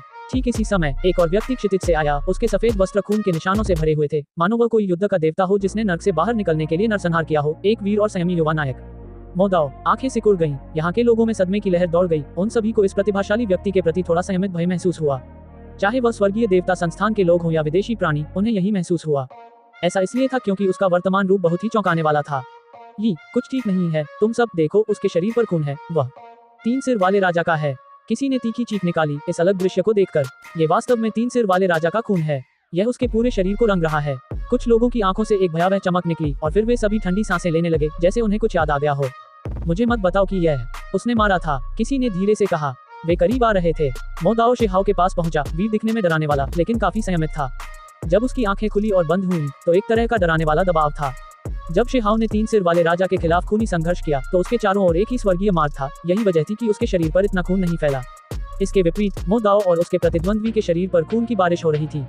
मृत्यु देवता, वीरता की भावना भी असाधारण है। शक्तिशाली दिखने वाला वह युवक ही असली शक्तिशाली व्यक्ति है जिसने 3 सिर वाले राजा को मार डाला। कोई इस निष्कर्ष पर पहुंचा। ऐसा इसलिए था क्योंकि जैसे जैसे वे करीब आते गए, मोदाओ के शरीर से निकलने वाली आभा बहुत अलग थी। खून से लथपथ सफेद वस्त्र, 3 सिर वाले राजा का अनोखा खून। ये बहुत ही आकर्षक था। क्या तुमने ही 3 सिर वाले राजा को मारा था? इस समय विदेशी जीव शोर मचाने लगे और उन्हें अतुलनीय घृणा महसूस होने लगी। वे इस बात पर विश्वास करने की हिम्मत ही नहीं कर पा रहे थे। उन्हें ये स्वीकार करना मुश्किल लग रहा था। बहुत से लोग शत्रुता से भरे हुए थे। क्रोध आसमान में उछल रहा था। इस व्यक्ति ने वास्तव में उनकी दुनिया से एक राजा जाति को मार डाला। बेहद अपमानजनक व्यवहार, सब कुछ पूरी तरह से उलट गया। इस पर मोदाओ ने एक भी शब्द नहीं कहा। उनका भाव ठंडा था। तुम सब किस बात पर चिल्ला रहे हो? बेशक मैंने ही इसे मारा है, तो क्या हुआ? क्या मैं अब तुम सब के लिए काफी वीर हूँ? शेहाओ ने कहा। उसने अपने हाथों में विशाल मकड़ी का पैर उठाया, उसे कुछ बार हिलाया और विशाल धरती को तब तक कुचला जब तक कि वह फट नहीं गई। बहुत से लोगों ने आंखें घुमाईं। पहले तो उन्हें लगा कि यह उसी ने किया है, लेकिन अब जब उन्होंने ये शब्द सुने तो उन्हें उस पर यकीन नहीं हुआ। यदि वह शांत, उदासीन रहता और एक प्रकार का वीरभाव प्रदर्शित करता, तो यह एक अलग कहानी होती। फिर भी अभी उसके चेहरे पर घमंड भरा भाव था। वहाँ बात करने के लिए कौन सा असाधारण नायक था? इसके विपरीत मोदाओ ने कुछ नहीं कहा। वह काफी गंभीर दिख रहा था। यह उनके दिमाग में युवा अधिपति की छवि से मेल खाता था। इसके अलावा दुश्मन का खून उसके पूरे शरीर पर लगा था, जो इस सिद्धांत को और पुष्ट करता है। ये कैसी शिकलें हैं? सच में नहीं पता कि जो दिख रहा है उससे सच्चाई का पता कैसे लगाया जाए। जब कोई सच्चा हीरो 3 सिर वाले राजा को मारता है, तो यह एक छोटी लड़की को मारने जितना आसान होता है। यहाँ आप सभी यह पैर ले सकते हैं। बोलने के बाद शेहाओ ने उस पैर को भीड़ में फेंक दिया। हान, इससे हंगामा मच गया। बहुत से लोग दोनों तरफ चले गए, क्योंकि वे दूषित होने के डर से उससे संपर्क करने की हिम्मत नहीं जुटा पाए। बेवकूफ, यह ऐसी सामग्री है जिसका उपयोग दुर्लभ महान दवाओं को परिष्कृत करने के लिए किया जा सकता है। कुछ दिव्य दवाओं के साथ इसे लंबे जीवन की गोलियों और अन्य चीजों में परिष्कृत किया जा सकता है। वांगशी ने ध्वनि प्रसारित की। क्या ये पैर इतना कीमती है? शेहाओ चौंक गया और फिर उसने मोदाओ को आदेश दिया, जल्दी करो और कार्रवाई करो, इसे वापस चुरा लो। मोदाओ को कुछ हिचकिचाहट महसूस हुई, लेकिन फिर भी वह चला गया। इस समय कुछ प्राणियों ने भी प्रतिक्रिया व्यक्त की, विशेष रूप से कुछ प्रमुख आकृतियां जिनके चेहरे उतर गए। उनमें से कुछ ने कार्रवाई की। हालांकि 3 सिर वाले राजा की मृत्यु बहुत पहले हो चुकी थी, फिर भी उन्हें उसके कुछ हिस्सों को वापस लाना पड़ा, एक तरह का स्पष्टीकरण देना पड़ा। पेंग, यह उन प्राणियों के बीच एक महान संघर्ष था जिन्होंने अमर ऊर्जा की 3 किस्में विकसित की थी। मोदाओ ने दूसरों के खिलाफ एक खूनी लड़ाई लड़ी, साथ ही उस पैर को शेहाओ की ओर वापस फेंक दिया। इकट्ठा करो। शेहाओ ने हल्की चीख मारी और मकड़ी के पैर को गोली की भट्टी में डाल दिया और उसे बाहर नहीं छोड़ा। हान, धरती और पत्थर फट गए, शून्य फट गया और अलग हो गया। मोदाओ और उस व्यक्ति के बीच थोड़ी देर तक झड़प हुई और फिर दोनों पक्ष पीछे हट गए, मौत से लड़ने के बजाय। सभी की आंखों में भाव थोड़े अजीब थे, कभी शेहाओ की तरफ देखते तो कभी मोदाओ की तरफ। आखिर पहले वाले की असली ताकत कैसी थी? यह आदमी बहुत भाग्यशाली है, जिसके सेवक के रूप में अमर ऊर्जा की 3 किस्में वाला एक युवा सर्वोच्च प्राणी है। इसकी तुलना कौन कर सकता है? अवाक हद तक असाधारण। इस समय कुछ लोगों को लगा कि 3 सिर वाले राजा को मारने वाला शेहाओ था, लेकिन कई ऐसे भी थे जो मानते थे कि यह निश्चित रूप से मोदाओ द्वारा किया गया था। बेशक जो लोग यह नहीं मानते थे कि यह शेहाओ था जिसने इसे मारा था, वे बहुमत में थे। लगभग 80 से 90% लोग ऐसे थे, क्योंकि राजा के खून में सने व्यक्ति का अपराधी होना अधिक तर्कसंगत था। ऐसी शानदार युद्ध उपलब्धियां, लेकिन आप सभी वास्तव में मुझ पर विश्वास नहीं करते। ये कैसे सहन किया जा सकता है? शेहाओ असंतुष्ट था, वहां जोर से चिल्ला रहा था। इस बार यहाँ मौजूद 90% लोगों को लगा कि यह उसने नहीं किया। इसमें वाकई एक विशेषज्ञ की तरह व्यवहार की कमी थी। वह वास्तव में योग्यता के लिए लड़ रहा था, बस उसमें वीरता की कमी थी। कुछ लोग ऐसे भी थे जो मकड़ी के पैर से निकले खून को इकट्ठा करने के लिए इधर उधर घूम रहे थे। उनकी गतिविधियां बहुत तेज थीं। इसे वापस लाओ। वरिष्ठ सर्वोच्च प्राणियों द्वारा गुप्त विधि दिखाने के लिए तैयार हो जाओ। देखो कि यह कैसे मरा, इसे किसने मारा। एक विदेशी प्राणी ने कहा। जब दिव्य देवता संस्थान के कुछ लोगों ने यह सुना तो वे भी दौड़े दौड़े आए। उसी तरह कुछ रक्त एकत्र किया और उसे अकादमी के बड़े बुजुर्गों को सौंपने की तैयारी की, ताकि वे उसकी जांच कर सकें। जब किसी की शक्ति एक निश्चित स्तर पर पहुंच जाती है तो वे रक्त की एक बूंद या हड्डी के टुकड़े से बहुत सी बातें पता लगा सकते हैं, यहाँ तक कि वे प्राचीन काल के कई रहस्यों का भी पता लगा सकते हैं। यह अफवाह थी कि अमर प्राणियों का रक्त महान तरीकों से अतीत की घटनाओं को भी उत्पन्न कर सकता है तथा पिछले महान युग की घटनाओं को पुनः उत्पन्न करने में सक्षम है। जब उसने उन्हें इस तरह बोलते हुए सुना तो शेहाओ ने हार मान ली और कुछ और नहीं कहा। उसे वास्तव में खुद को जल्दी उजागर करने का मन नहीं था, क्योंकि इन दिनों जब न्याय का दिन करीब आ रहा था तो जो कील बाहर निकली थी उसे वास्तव में नीचे ठोंक दिया जाएगा। हालांकि ऐसा लग रहा था कि सच्चाई आखिरकार सामने आ ही जाएगी। एक बार जब वे वापस गए और कुछ वरिष्ठ सर्वोच्च स्तर के लोगों ने कार्रवाई की तो एक संक्षिप्त जांच से यह साबित हो गया कि उसे उसी ने मारा था। यह इस हद तक था कि उनका स्वरूप भी प्रकट हो जाता था। वे लोग सब कुछ स्पष्ट रूप से देख पाते थे। शेहाओ को सिरदर्द महसूस हुआ। जब वह 3 सिर वाले राजा और शून्य जानवर को मार रहा था तो उसका खून गर्म था, लेकिन जब उसने भविष्य में होने वाले कर्म के बारे में सोचा तो यह वास्तव में परेशानी भरा था। हान, इस समय फिर से युद्ध छिड़ गया, क्योंकि किसी ने इस शांति के दौरान एक गुप्त हमला करने की कोशिश की, जिससे दोनों पक्षों के बीच दुश्मनी और भी बढ़ गई। महान युद्ध भयंकर था। मारना, युद्ध की चीखें आसमान को हिलाकर रख देती हैं। ये जगह फिर से अराजकता में बदल जाती है। जब शेहाओ ने सोचा कि भविष्य में उसका क्या होने वाला है तो वह परेशान हो गया। वह विदेशी जीवों की ओर दौड़ा और चिल्लाया, क्या तुम सब मरना चाहते हो? बहुत घमंडी, उनमें से एक ने जवाब दिया। मोदाओ, जाओ और उन लोगों को पकड़ो जिन्होंने यह बात कही थी। शेहाओ चिल्लाया। मोदाओ को कुछ हिचकिचाहट महसूस हुई, लेकिन फिर भी वह आगे बढ़ा। दौड़ता हुआ एक युवा सर्वोच्च प्राणी पर हमला किया। इस समय वह जुबानकुन के खिलाफ एक महान लड़ाई लड़ रहा था। जब मोदाओ जैसा शक्तिशाली व्यक्ति आगे बढ़ा तो युद्ध की स्थिति तुरंत बहुत बदल गई। जिस पर मोदाओ और जुबानकुन दोनों ने हमला किया था वह तुरंत पीछे मुड़ गया और वहां से चला गया, क्योंकि वह उन दोनों को रोकने में असमर्थ था। जुबानकुन उस व्यक्ति का पीछा कर रहा था, उसे मारना चाहता था। मोदाओ, वहां जाओ और परेशानियों को सुलझाओ। शेहाओ ने फिर से पुकारा और मोदाओ को आदेश दिया कि वह एक युवा सर्वोच्च प्राणी को मारने में वांगशी की मदद करे। युद्ध में बहुत ही भयंकर उथल पुथल मची हुई थी। जब 3 प्रकार की अमर शक्ति वाला कोई दूसरा व्यक्ति युद्ध में शामिल हो गया तो उसे कौन रोक पाएगा? सभी विदेशी जीव अंदर से कांप उठे, उन सभी को बुरा लग रहा था। दूसरी ओर से कुछ प्राणी थे जो और भी अधिक घृणा रखते थे। वे शेहाओ को मारना चाहते थे, लेकिन उन्होंने लापरवाही से कार्य करने की हिम्मत नहीं की, क्योंकि उन्हें यकीन नहीं था कि यह वही था जिसने 3 सिर वाले राजा को मारा था। यदि वह ऐसा था तो जो कोई भी उसके विरुद्ध जाएगा वह अपनी मृत्यु की तलाश करेगा। उस क्षण शेहाओ का क्षेत्र बिल्कुल शांत था, कोई भी उसे चुनौती देने नहीं आ रहा था। ऐसा इसलिए था क्योंकि केवल 2 प्रकार की अमर ऊर्जा वाले लोग उसके मुकाबले में नहीं थे, जबकि 3 प्रकार की अमर ऊर्जा वाले लोगों के पास पहले से ही ऐसे लोग थे जिनसे निपटना था और वे मुक्त होने में असमर्थ थे। मोदाओ, वहां पर शेहाओ ने फिर आदेश दिया। परिणाम स्वरूप इसने बहुत बड़ी अव्यवस्था को जन्म दिया। अमर ऊर्जा की 3 धाराओं वाला यह व्यक्ति भीड़ों के बीच एक बाघ की तरह था, जिसने उन सभी को पीछे धकेल दिया। हालांकि मोदाओ ने कोई नरसंहार नहीं किया, किसी की जान नहीं ली, केवल उन्हें एक तरफ कर दिया। मेरा आक्रमण स्वीकार करो, किसी ने चिल्लाया। एक विदेशी अग्रणी व्यक्ति जिसने अमर ऊर्जा की 3 किस्में विकसित की, उसने अपने प्रतिद्वंद्वी को छोड़ दिया, शेहाओ की ओर हमला किया, एक शक्तिशाली हमला किया, अपनी मुट्ठी को बाहर की ओर तोड़ दिया। तथाकथित शरीर साधक, आओ। ये व्यक्ति दहाड़ उठा। आधा शरीर साधक, किसी ने चौंक कर कहा। इस व्यक्ति के पास शरीर शोधन पथ पर प्रतिभा थी। भले ही वह साधना पथ पर चलता था, फिर भी उसका शरीर आश्चर्यजनक रूप से शक्तिशाली था। हान, शेहाओ बिना हिले डुले वहीं खड़ा रहा। उसने अपनी मुट्ठियां लहराई और सीधे उस पर हमला कर दिया। डोम, ये जगह तुरंत अराजकता से भर गई। दिव्य शक्ति उमड़ पड़ी। यहाँ की आवाजें गरजने जैसी थी, लेकिन युद्ध के नगाड़ों जैसी भी थी। विशाल पृथ्वी फट गई, शून्य फटकर बिखर गया। लगातार हुई टक्करों के बाद हर कोई हिल गया। दोनों व्यक्तियों की मुट्ठियों से उत्पन्न विनाशकारी शक्ति अकल्पनीय थी। हम जा रहे हैं, इस प्रमुख व्यक्ति ने अचानक चिल्लाते हुए सबको बाहर जाने के लिए प्रेरित किया। स्वर्गीय देवता संस्था के लोग अचंभित थे। ये कैसी स्थिति थी? उस व्यक्ति ने शी हाओ के साथ मारपीट करने के बाद अचानक इस निर्णय पर पहुंच गया। तुम सब लोग किस बात की ओर घूर रहे हो? जल्दी करो और उनका पीछा करो। उसके होठों के कोनों से खून बह रहा था। वह बुदबुदा रहा था, जल्दी करो, उसका हाथ अपंग है, शारीरिक शक्ति में शरीर साधक से तुलना करने की कोशिश कर रहा है, बिल्कुल बेवकूफ। कुछ देर की शांति के बाद ये स्थान शोर से भर गया। मारना। ठीक इसी समय स्वर्ग और पृथ्वी दो भागों में विभाजित हो गए।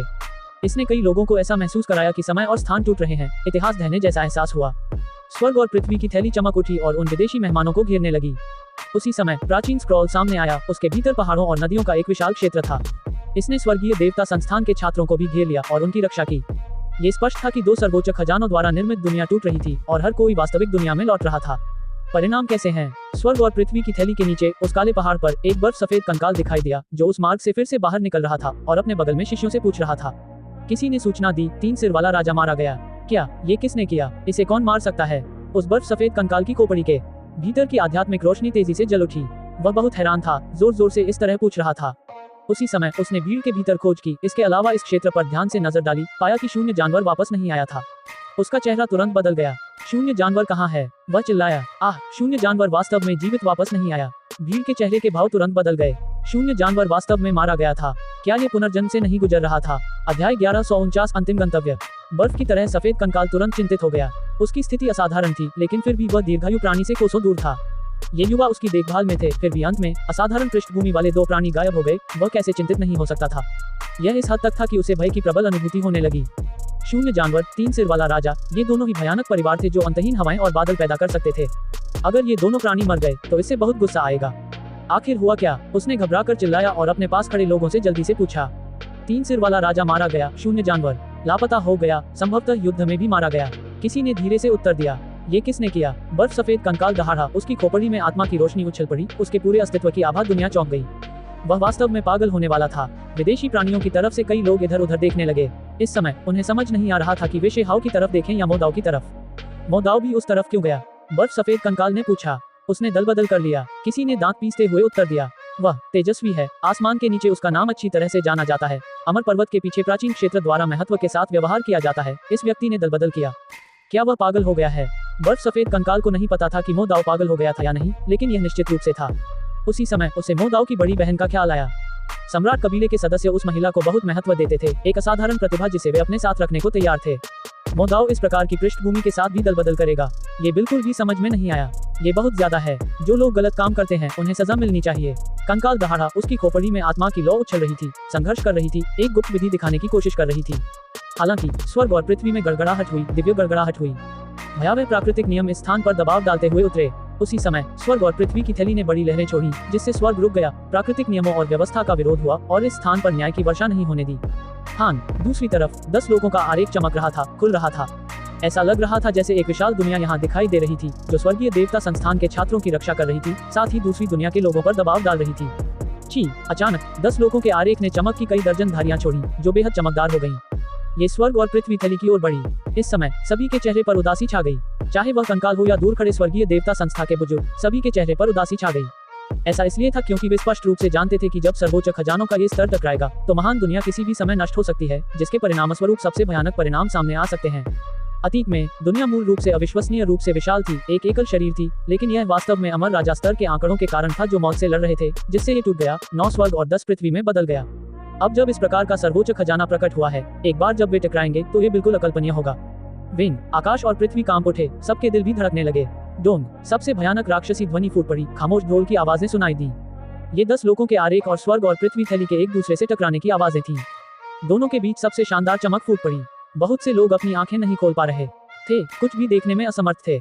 यहाँ तक कि बर्फ जैसा सफेद कंकाल भी थोड़ा डरा हुआ था, अभी कुछ दिखाने की हिम्मत नहीं कर रहा था। जब सब कुछ शांत हो चुका था, तभी सबको पता चला कि दोनों ने आखिर तक लड़ाई नहीं की, बल्कि एक दूसरे को थोड़ा परखा।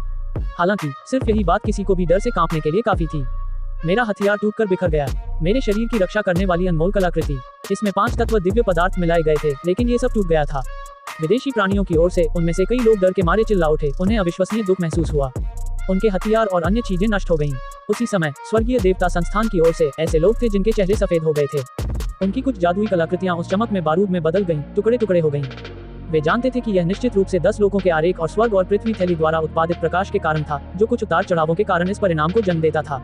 सौभाग्य से कोई भी घायल नहीं हुआ, जिससे वे बहुत हैरान रह गए। वे सभी यह अनुमान लगाने लगे कि 2 सर्वोच्च खजाने अंत तक लड़ना नहीं चाहते थे। ये 3 सिर वाले राजा का खून जो मैं वापस लाया था, वह गायब हो गया, जादुई कलाकृति के साथ धूल में बदल गया। किसी ने घबराकर चिल्लाया। वे मूल रूप से इसे सर्वोच्च प्राणियों के लिए वापस लाने जा रहे थे ताकि ये देखा जा सके कि वास्तव में इसे किसने मारा, किस तरह की कीमती तकनीकों के तहत इसे मारा गया। कोई बात नहीं, स्वर्ग और पृथ्वी की थैली में मौजूद दृश्य फिर से दिखाए जा सकते हैं, बर्फ जैसे सफेद कंकाल ने कहा। हालांकि इसके तुरंत बाद उसकी आत्मा कांप उठी, उसे थोड़ा संदेह हुआ। उसने स्वर्ग और पृथ्वी की थैली की ओर अपना सिर उठाया। हालांकि कुछ ही देर बाद उसने अपना सिर हिला दिया और अब कुछ और नहीं सोचा। वे निश्चित रूप से अब कोई महान युद्ध नहीं लड़ सकते थे, क्योंकि 2 सर्वोच्च खजाने एक दूसरे का सामना कर रहे थे। अगर वे वास्तव में लड़ते तो परिणाम अकल्पनीय होते। सबसे महत्वपूर्ण बात यह थी कि विदेशी जीव वास्तव में दायरे को पार नहीं कर सकते थे, आने में असमर्थ थे, अभी भी अधिक समय की आवश्यकता थी। वे इस पूरे समय विभिन्न बाधाओं को पार करने की कोशिश कर रहे थे, एक रास्ता खोजने की इच्छा रखते थे। जाओ, बर्फ की तरह सफेद कंकाल काफी दृढ़ निश्चयी था, ये जानते हुए कि यहाँ कोई सार्थक काम नहीं किया जा सकता। वह अपने लोगों को वापस ले आया। वे लोग उस अस्पष्ट मार्ग में घुस गए। उन्होंने इस ओर एक आखिरी ठंडी नजर डाली। वे सभी हत्या के इरादे और ठंड से भरे हुए थे, बेहद डरावने। जब हम सचमुच पहुंचेंगे तो ये पूरी दुनिया उलट जाएगी। इस जगह से एक ठंडी आवाज गूंजी, जिससे स्वर्गीय देवता संस्थान के लोगों के दिलों में हल्की सी ठंडक की लहर दौड़ गई। अभी दोनों दुनियाएं वास्तव में जुड़ी हुई नहीं थी। व्यक्ति जितना शक्तिशाली होता है, उतना ही मुश्किल होता है दायरे को पार करना। कोई कल्पना कर सकता है कि उस तरफ के जीव कितने भयानक थे जो केवल ध्वनि संचारित कर सकते थे, पार करने में असमर्थ थे। ठीक है, वे चले गए। स्वर्गीय देवता संस्थान के एक बुजुर्ग ने कहा। इसके अलावा दूर एक पर्वत शिखर पर एक अत्यंत वृद्धा आकृति दिखाई दी। उसके हाथ उठाने पर 10 लोगों का आरेख उसके हाथों में आ गया। ये जानकर हर कोई हैरान रह गया कि यह 9 स्वर्गों और 10 पृथ्वियों के सबसे शक्तिशाली प्राणियों में से एक था। वो, तुम सबको बहुत ज्यादा सोचने की जरूरत नहीं है। जो तुमने सुना या देखा उसके बारे में बेतरतीब ढंग से मत बोलो। हम स्वर्गीय देवता संस्थान में लौटने के बाद सब कुछ चर्चा करेंगे, एक बुजुर्ग ने याद दिलाया। फिर एक महान व्यक्ति ने यहाँ एक महान विधि का प्रदर्शन किया, कीमती तकनीकों को सक्रिय किया, शून्य को जोड़ा। एक सुनहरा रास्ता जो न जाने कितने हजारों ली तक फैला था, सीधे तौर पर बना था। छी, दूर पर्वत शिखर पर उस स्पष्ट आकृति के हाथों में 10 लोगों का आरेख चमक रहा था, जो महान स्वर्णिम मार्ग को सहारा दे रहा था। हान, इस क्षण आकाश और पृथ्वी ढह गए। इतिहास के विनाश की आभा चारों ओर छा गई, जिससे सभी भयभीत हो गए। वह महान स्वर्णिम पथ असीम रूप से फैला हुआ था, जो सीधे इस महाद्वीप की अंतरतम गहराइयों तक जाता था।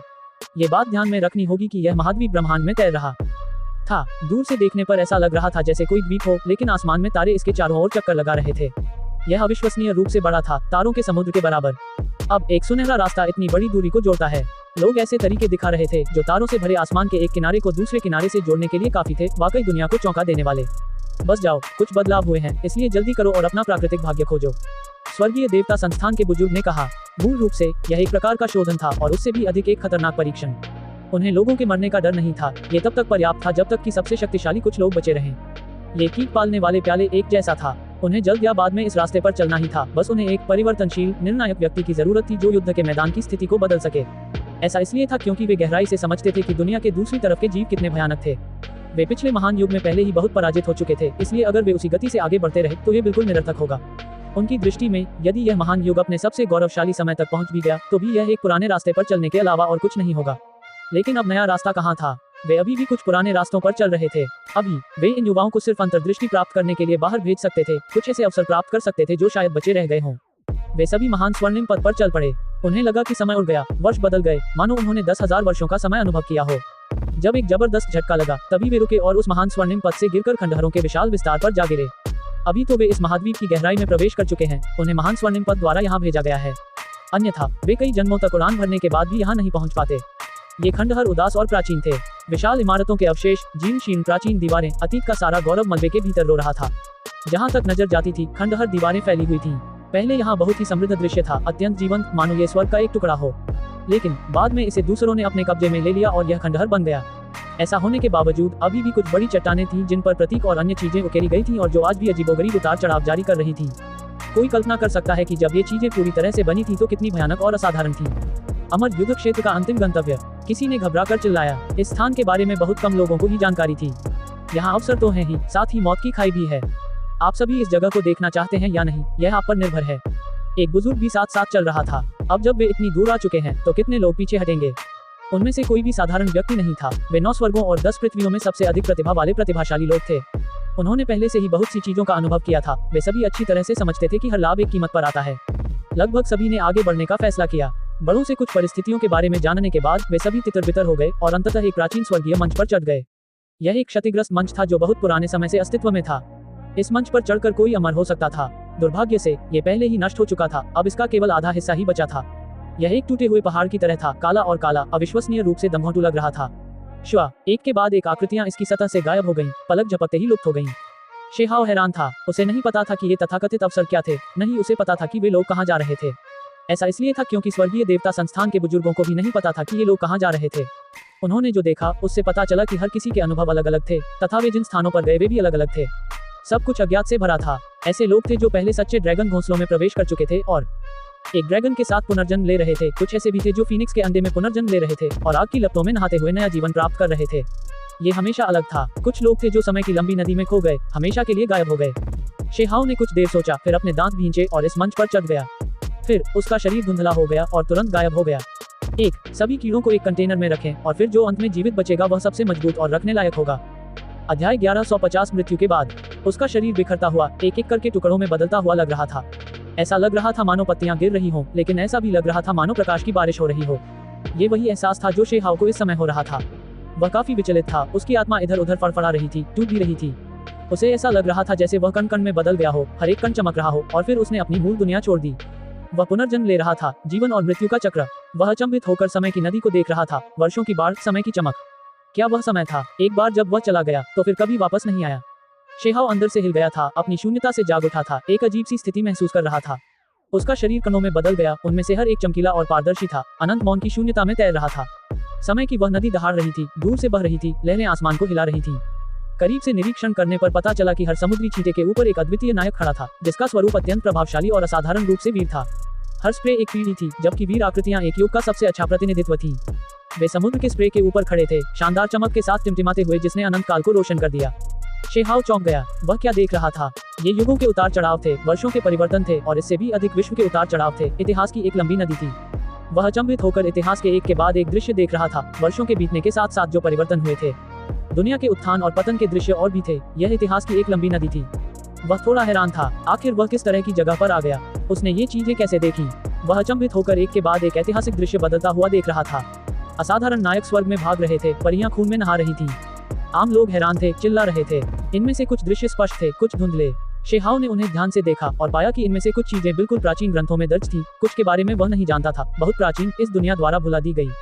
शेहाओ सच्चाई को समझना चाहता था, लेकिन जब उसने हर चीज की बारीकी से जांच की तो उसने पाया कि वह उन दृश्यों को स्पष्ट रूप से नहीं देख पा रहा था। सब कुछ धुंधला हो रहा था, इसके अलावा धीरे धीरे गायब हो रहा था। फिर उसे और भी ज्यादा डर लगा, ठंड से कांप उठा। ऐसा इसलिए था क्योंकि उसने अंतहीन अंधकार को उतरते देखा था, जो समय की नदी को नष्ट कर रहा था। अंतहीन धुंध छा गई, जो एक उफनती काली लहर में बदल गई और सब कुछ डूब गया। फिर उसने देखा कि पिंजरे एक के बाद एक प्रकट हो रहे हैं, समय की नदी के साथ साथ उठ रहे हैं और गिर रहे हैं।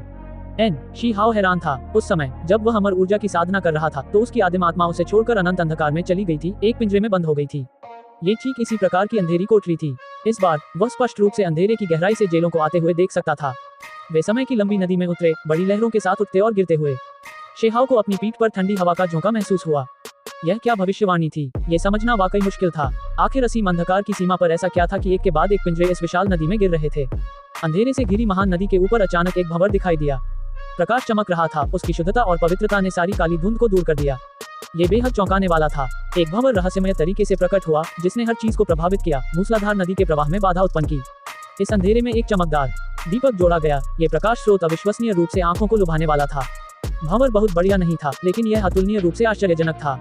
अंत में एक और भी अधिक अराजक धुंध दिखाई दी, जो प्रकाश और आदिम अराजकता से बनी थी, जो समय की उस लंबी नदी में जड़ें जमा रही थी।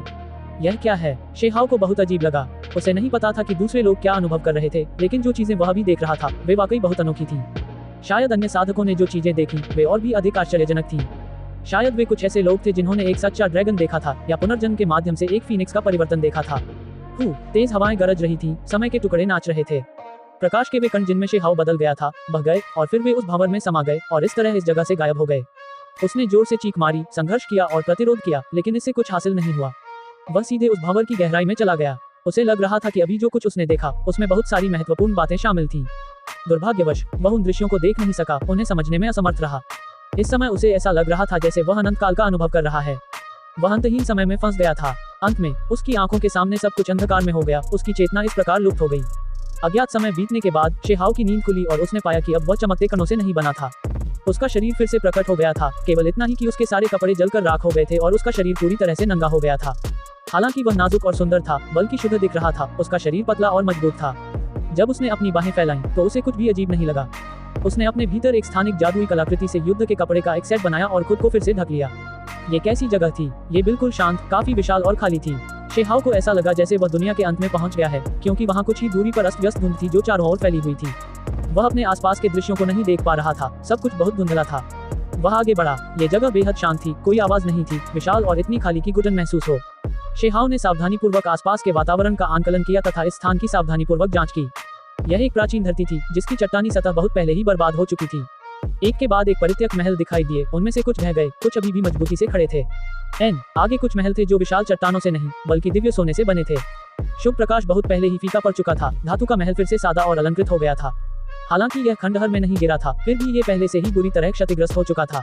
उनमें से कुछ महलों में स्पष्ट हथेली के निशान, ब्लेड के निशान, तीर के छेद और अन्य चीजें थीं। शेहाओ बहुत हिल गया था। उसे लगा जैसे मुट्ठी के निशान, पंजे के निशान और दूसरी चीजें अनंत आश्चर्य समेटे हुए हैं। ये बेजोड़ आकृतियों द्वारा पीछे छोड़े गए थे। वहाँ केवल कुछ ही दिव्य स्वर्ण महल बचे थे, लेकिन उन सभी पर स्पष्ट रूप से असाधारण शक्तिशाली विशेषज्ञों द्वारा हमला किया गया था। शेहाओ ने करीब जाने की कोशिश की, अपने हाथ से उन्हें छूना चाहता था, लेकिन उसने पाया कि वह वास्तव में करीब नहीं आ सकता। एक शक्तिशाली दबाव से पीछे हट गया। ऐसा लग रहा था जैसे इस जगह पर कोई अमर प्राणी रहता है। शेहाओ को ऐसा लगा जैसे उसने दुनिया को हिला देने वाली युद्ध की चीखें सुनी हों। अनगिनत आकृतियां दिखाई दे रही थीं। बड़ी बड़ी घंटियां, कीमती कड़ाहे, दाव पैगोडा और दूसरी चीजें इधर उधर उड़ रही थी, इस दिशा में टूट फूट कर गिर रही थी। वह घबरा कर चिल्लाने से खुद को नहीं रोक सका। इस तरह के हथियार स्वर्ग और पृथ्वी की थैली से कमतर नहीं हो सकते, वे इस दुनिया के नहीं हैं। शेहाओ का मन कांप उठा। ये कैसी जगह थी? ये परित्यक्त प्राचीन भूमि जहाँ महल ऊंचे थे, वास्तव में इस प्रकार के हथियारों से हमले झेलती थी। क्षतिग्रस्त धातु की इमारतें बहुत बड़ी और ऊंची थी, मानो उन्हें किसी दैत्य ने बनाया हो।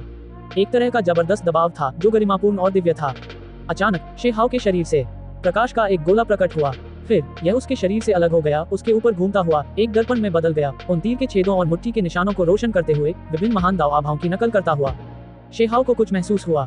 ये पहले जैसा नहीं था, जब उसे कुछ भी एहसास नहीं होता था। उसने अपना सिर उठाया और उसे देखा, लेकिन कुछ नहीं कहा। काफी समय बीत जाने के बाद जब ये ज्वाला गायब हो गई, तब सब कुछ पुनः सामान्य हो गया। ये जगह कहाँ है? मैं किस तरह की जगह पर आया हूँ? शेहाओ ने धीरे से कहा। वह वास्तव में नहीं जानता था। उसने अपने आसपास के माहौल को ध्यान से देखा। क्या यह अमर लोगों का शाही दरबार था या अमर प्राणियों का घर? अन्यथा इस तरह के दृश्य कैसे हो सकते थे? मुझे इस तरह की जगह पर भेजने के पीछे क्या मतलब है? वह खुद से यह सवाल पूछे बिना नहीं रह सका। तुम्हें एक अवसर देने के लिए। इसी समय एक आवाज सुनाई दी। यह अचानक आए और शांति भंग हो गई। शेहाओ अंदर से कांप उठा। ये बहुत अचानक हुआ। उसे बिल्कुल भी आभास नहीं हुआ कि कोई उसके पास आ रहा है। उसका शरीर चमक उठा। हड्डियों के अक्षरों ने उसे ढंक लिया। अब वह पूरी तरह से सतर्क हो गया। वह आगे बढ़ते हुए आवाज का स्रोत खोज रहा था। उसके सामने एक धातु का महल खड़ा था जो एक छोटे पहाड़ की तरह बहुत विशाल था, लेकिन उसका शिखर हटा दिया गया था, केवल बाहरी दीवारें बची थी। धातु की चमक ठंडी तरह से टिमटिमा रही थी। शेहाओ अंदर आया और वह तुरंत दंग रह गया। ये जगह फूलों, हरे भरे पौधों की खुशबू से भरी हुई थी। यह अब सुनसान और खामोश, उदास नहीं थी, बल्कि जीवन शक्ति से भरपूर थी। जीर्ण शीर्ण प्राचीन धातु के वॉचटावरों के बीच चीनी विस्टेरिया के पौधे घूम रहे थे। पौधे ताजे और साफ थे। वहाँ पत्थर की मेजें, प्रार्थना करने की चटाइयाँ और एक चलती फिरती महिला थी। कृपया बैठिए, महिला बोली। उसे आश्चर्यजनक रूप से सुंदर नहीं माना जा सकता था, लेकिन उसमें एक प्रकार की बुद्धिमत्ता थी। उसकी बड़ी आंखें बुद्धिमान प्रकाश से झिलमिला रही थीं, अत्यंत असाधारण, एक मंद रूप से पहचाने जाने वाले अमर दाव आभा को लेकर। तुम कौन हो? मुझे मत बताओ कि तुम एक सच्चे अमर हो। किसी कारण से जब शेहाओ आया तो उसने तुरंत जो कुछ भी सोचा था उसे बोल दिया। सीधे पूछा कि वह क्या जानना चाहता था। यहाँ का माहौल बहुत अलग था, मानो वे महान दाव के सार से घिरे हुए हों। यहाँ तक कि लोगों की सोच भी सरल हो गई। अब वह जटिल नहीं रही, बल्कि शुद्ध हो गई। अतीत में शायद मैं थी, लेकिन शायद नहीं भी थी। अब केवल एक क्षतिग्रस्त छाप बची है। इस महिला ने शांत और स्थिर भाव से उत्तर दिया, कुछ भी नहीं छिपाते हुए। शेहाओ तुरंत दंग रह गया। एक पिछली पीढ़ी की सच्ची अमर, एक सच्ची अमर पारिवारिक महिला। ये बस एक सपने जैसा था। वह वास्तव में इस तरह के व्यक्ति से मिला। इस महिला की आस्तीन हिली और फिर पत्थर की मेज पर 4 छोटे छोटे एपेटाइजर दिखाई दिए। यहाँ तक कि एक वाइन पॉट और 2 जेड कप भी थे। वह ये नहीं बता सका कि एपेटाइजर किस तरह की सामग्री से बने थे। जेड कप भी काफी सरल और अलंकृत नहीं थे। हालांकि जब उसने वाइन जार उठाया तो जार के खुले भाग से अराजक ऊर्जा बाहर निकली। महिला ने शराब डाली। जार से जो तरल पदार्थ निकला वह चमकीला और पारदर्शी था, अप्रत्याशित रूप से अमर ऊर्जा जारी कर रहा था। एक तेज खुशबू फैली जिसकी महक ही किसी को नशे में डाल सकती थी। शेहाओ चौंक गया। क्या ये शराब किसी सच्चे अमर ने बनाई थी? इस तरह की चीज, उसके बारे में तो भूल ही जाओ। इस दुनिया के सबसे शक्तिशाली लोग भी शायद इसे नहीं पी सकते, है ना? बाकी सब कुछ भूल जाओ, बस हर जगह मौजूद अमर ऊर्जा ने साबित कर दिया कि यह अच्छी चीज है। अगर उसने वाकई इसे पी लिया तो ये पता नहीं था कि किस तरह का परिवर्तन होगा, किस तरह के लाभ होंगे। कृपया। महिला ने एक जेड कप उठाया और शेहाओ को दूसरा जेड कप इस्तेमाल करने का संकेत दिया। शेहाओ के मन में कई बातें थी जिनके बारे में वह उलझन में था, इसलिए उसने तुरंत कप नहीं उठाया, बल्कि पूछा, अगर मैं पूछ सकता हूँ तो मैं इस समय क्या अनुभव कर रहा हूँ? परलोक, पुनर्जन्म। महिला ने शांतिपूर्वक, अत्यंत सरल और स्वाभाविक ढंग से उत्तर दिया, मानो यह कोई साधारण बात हो।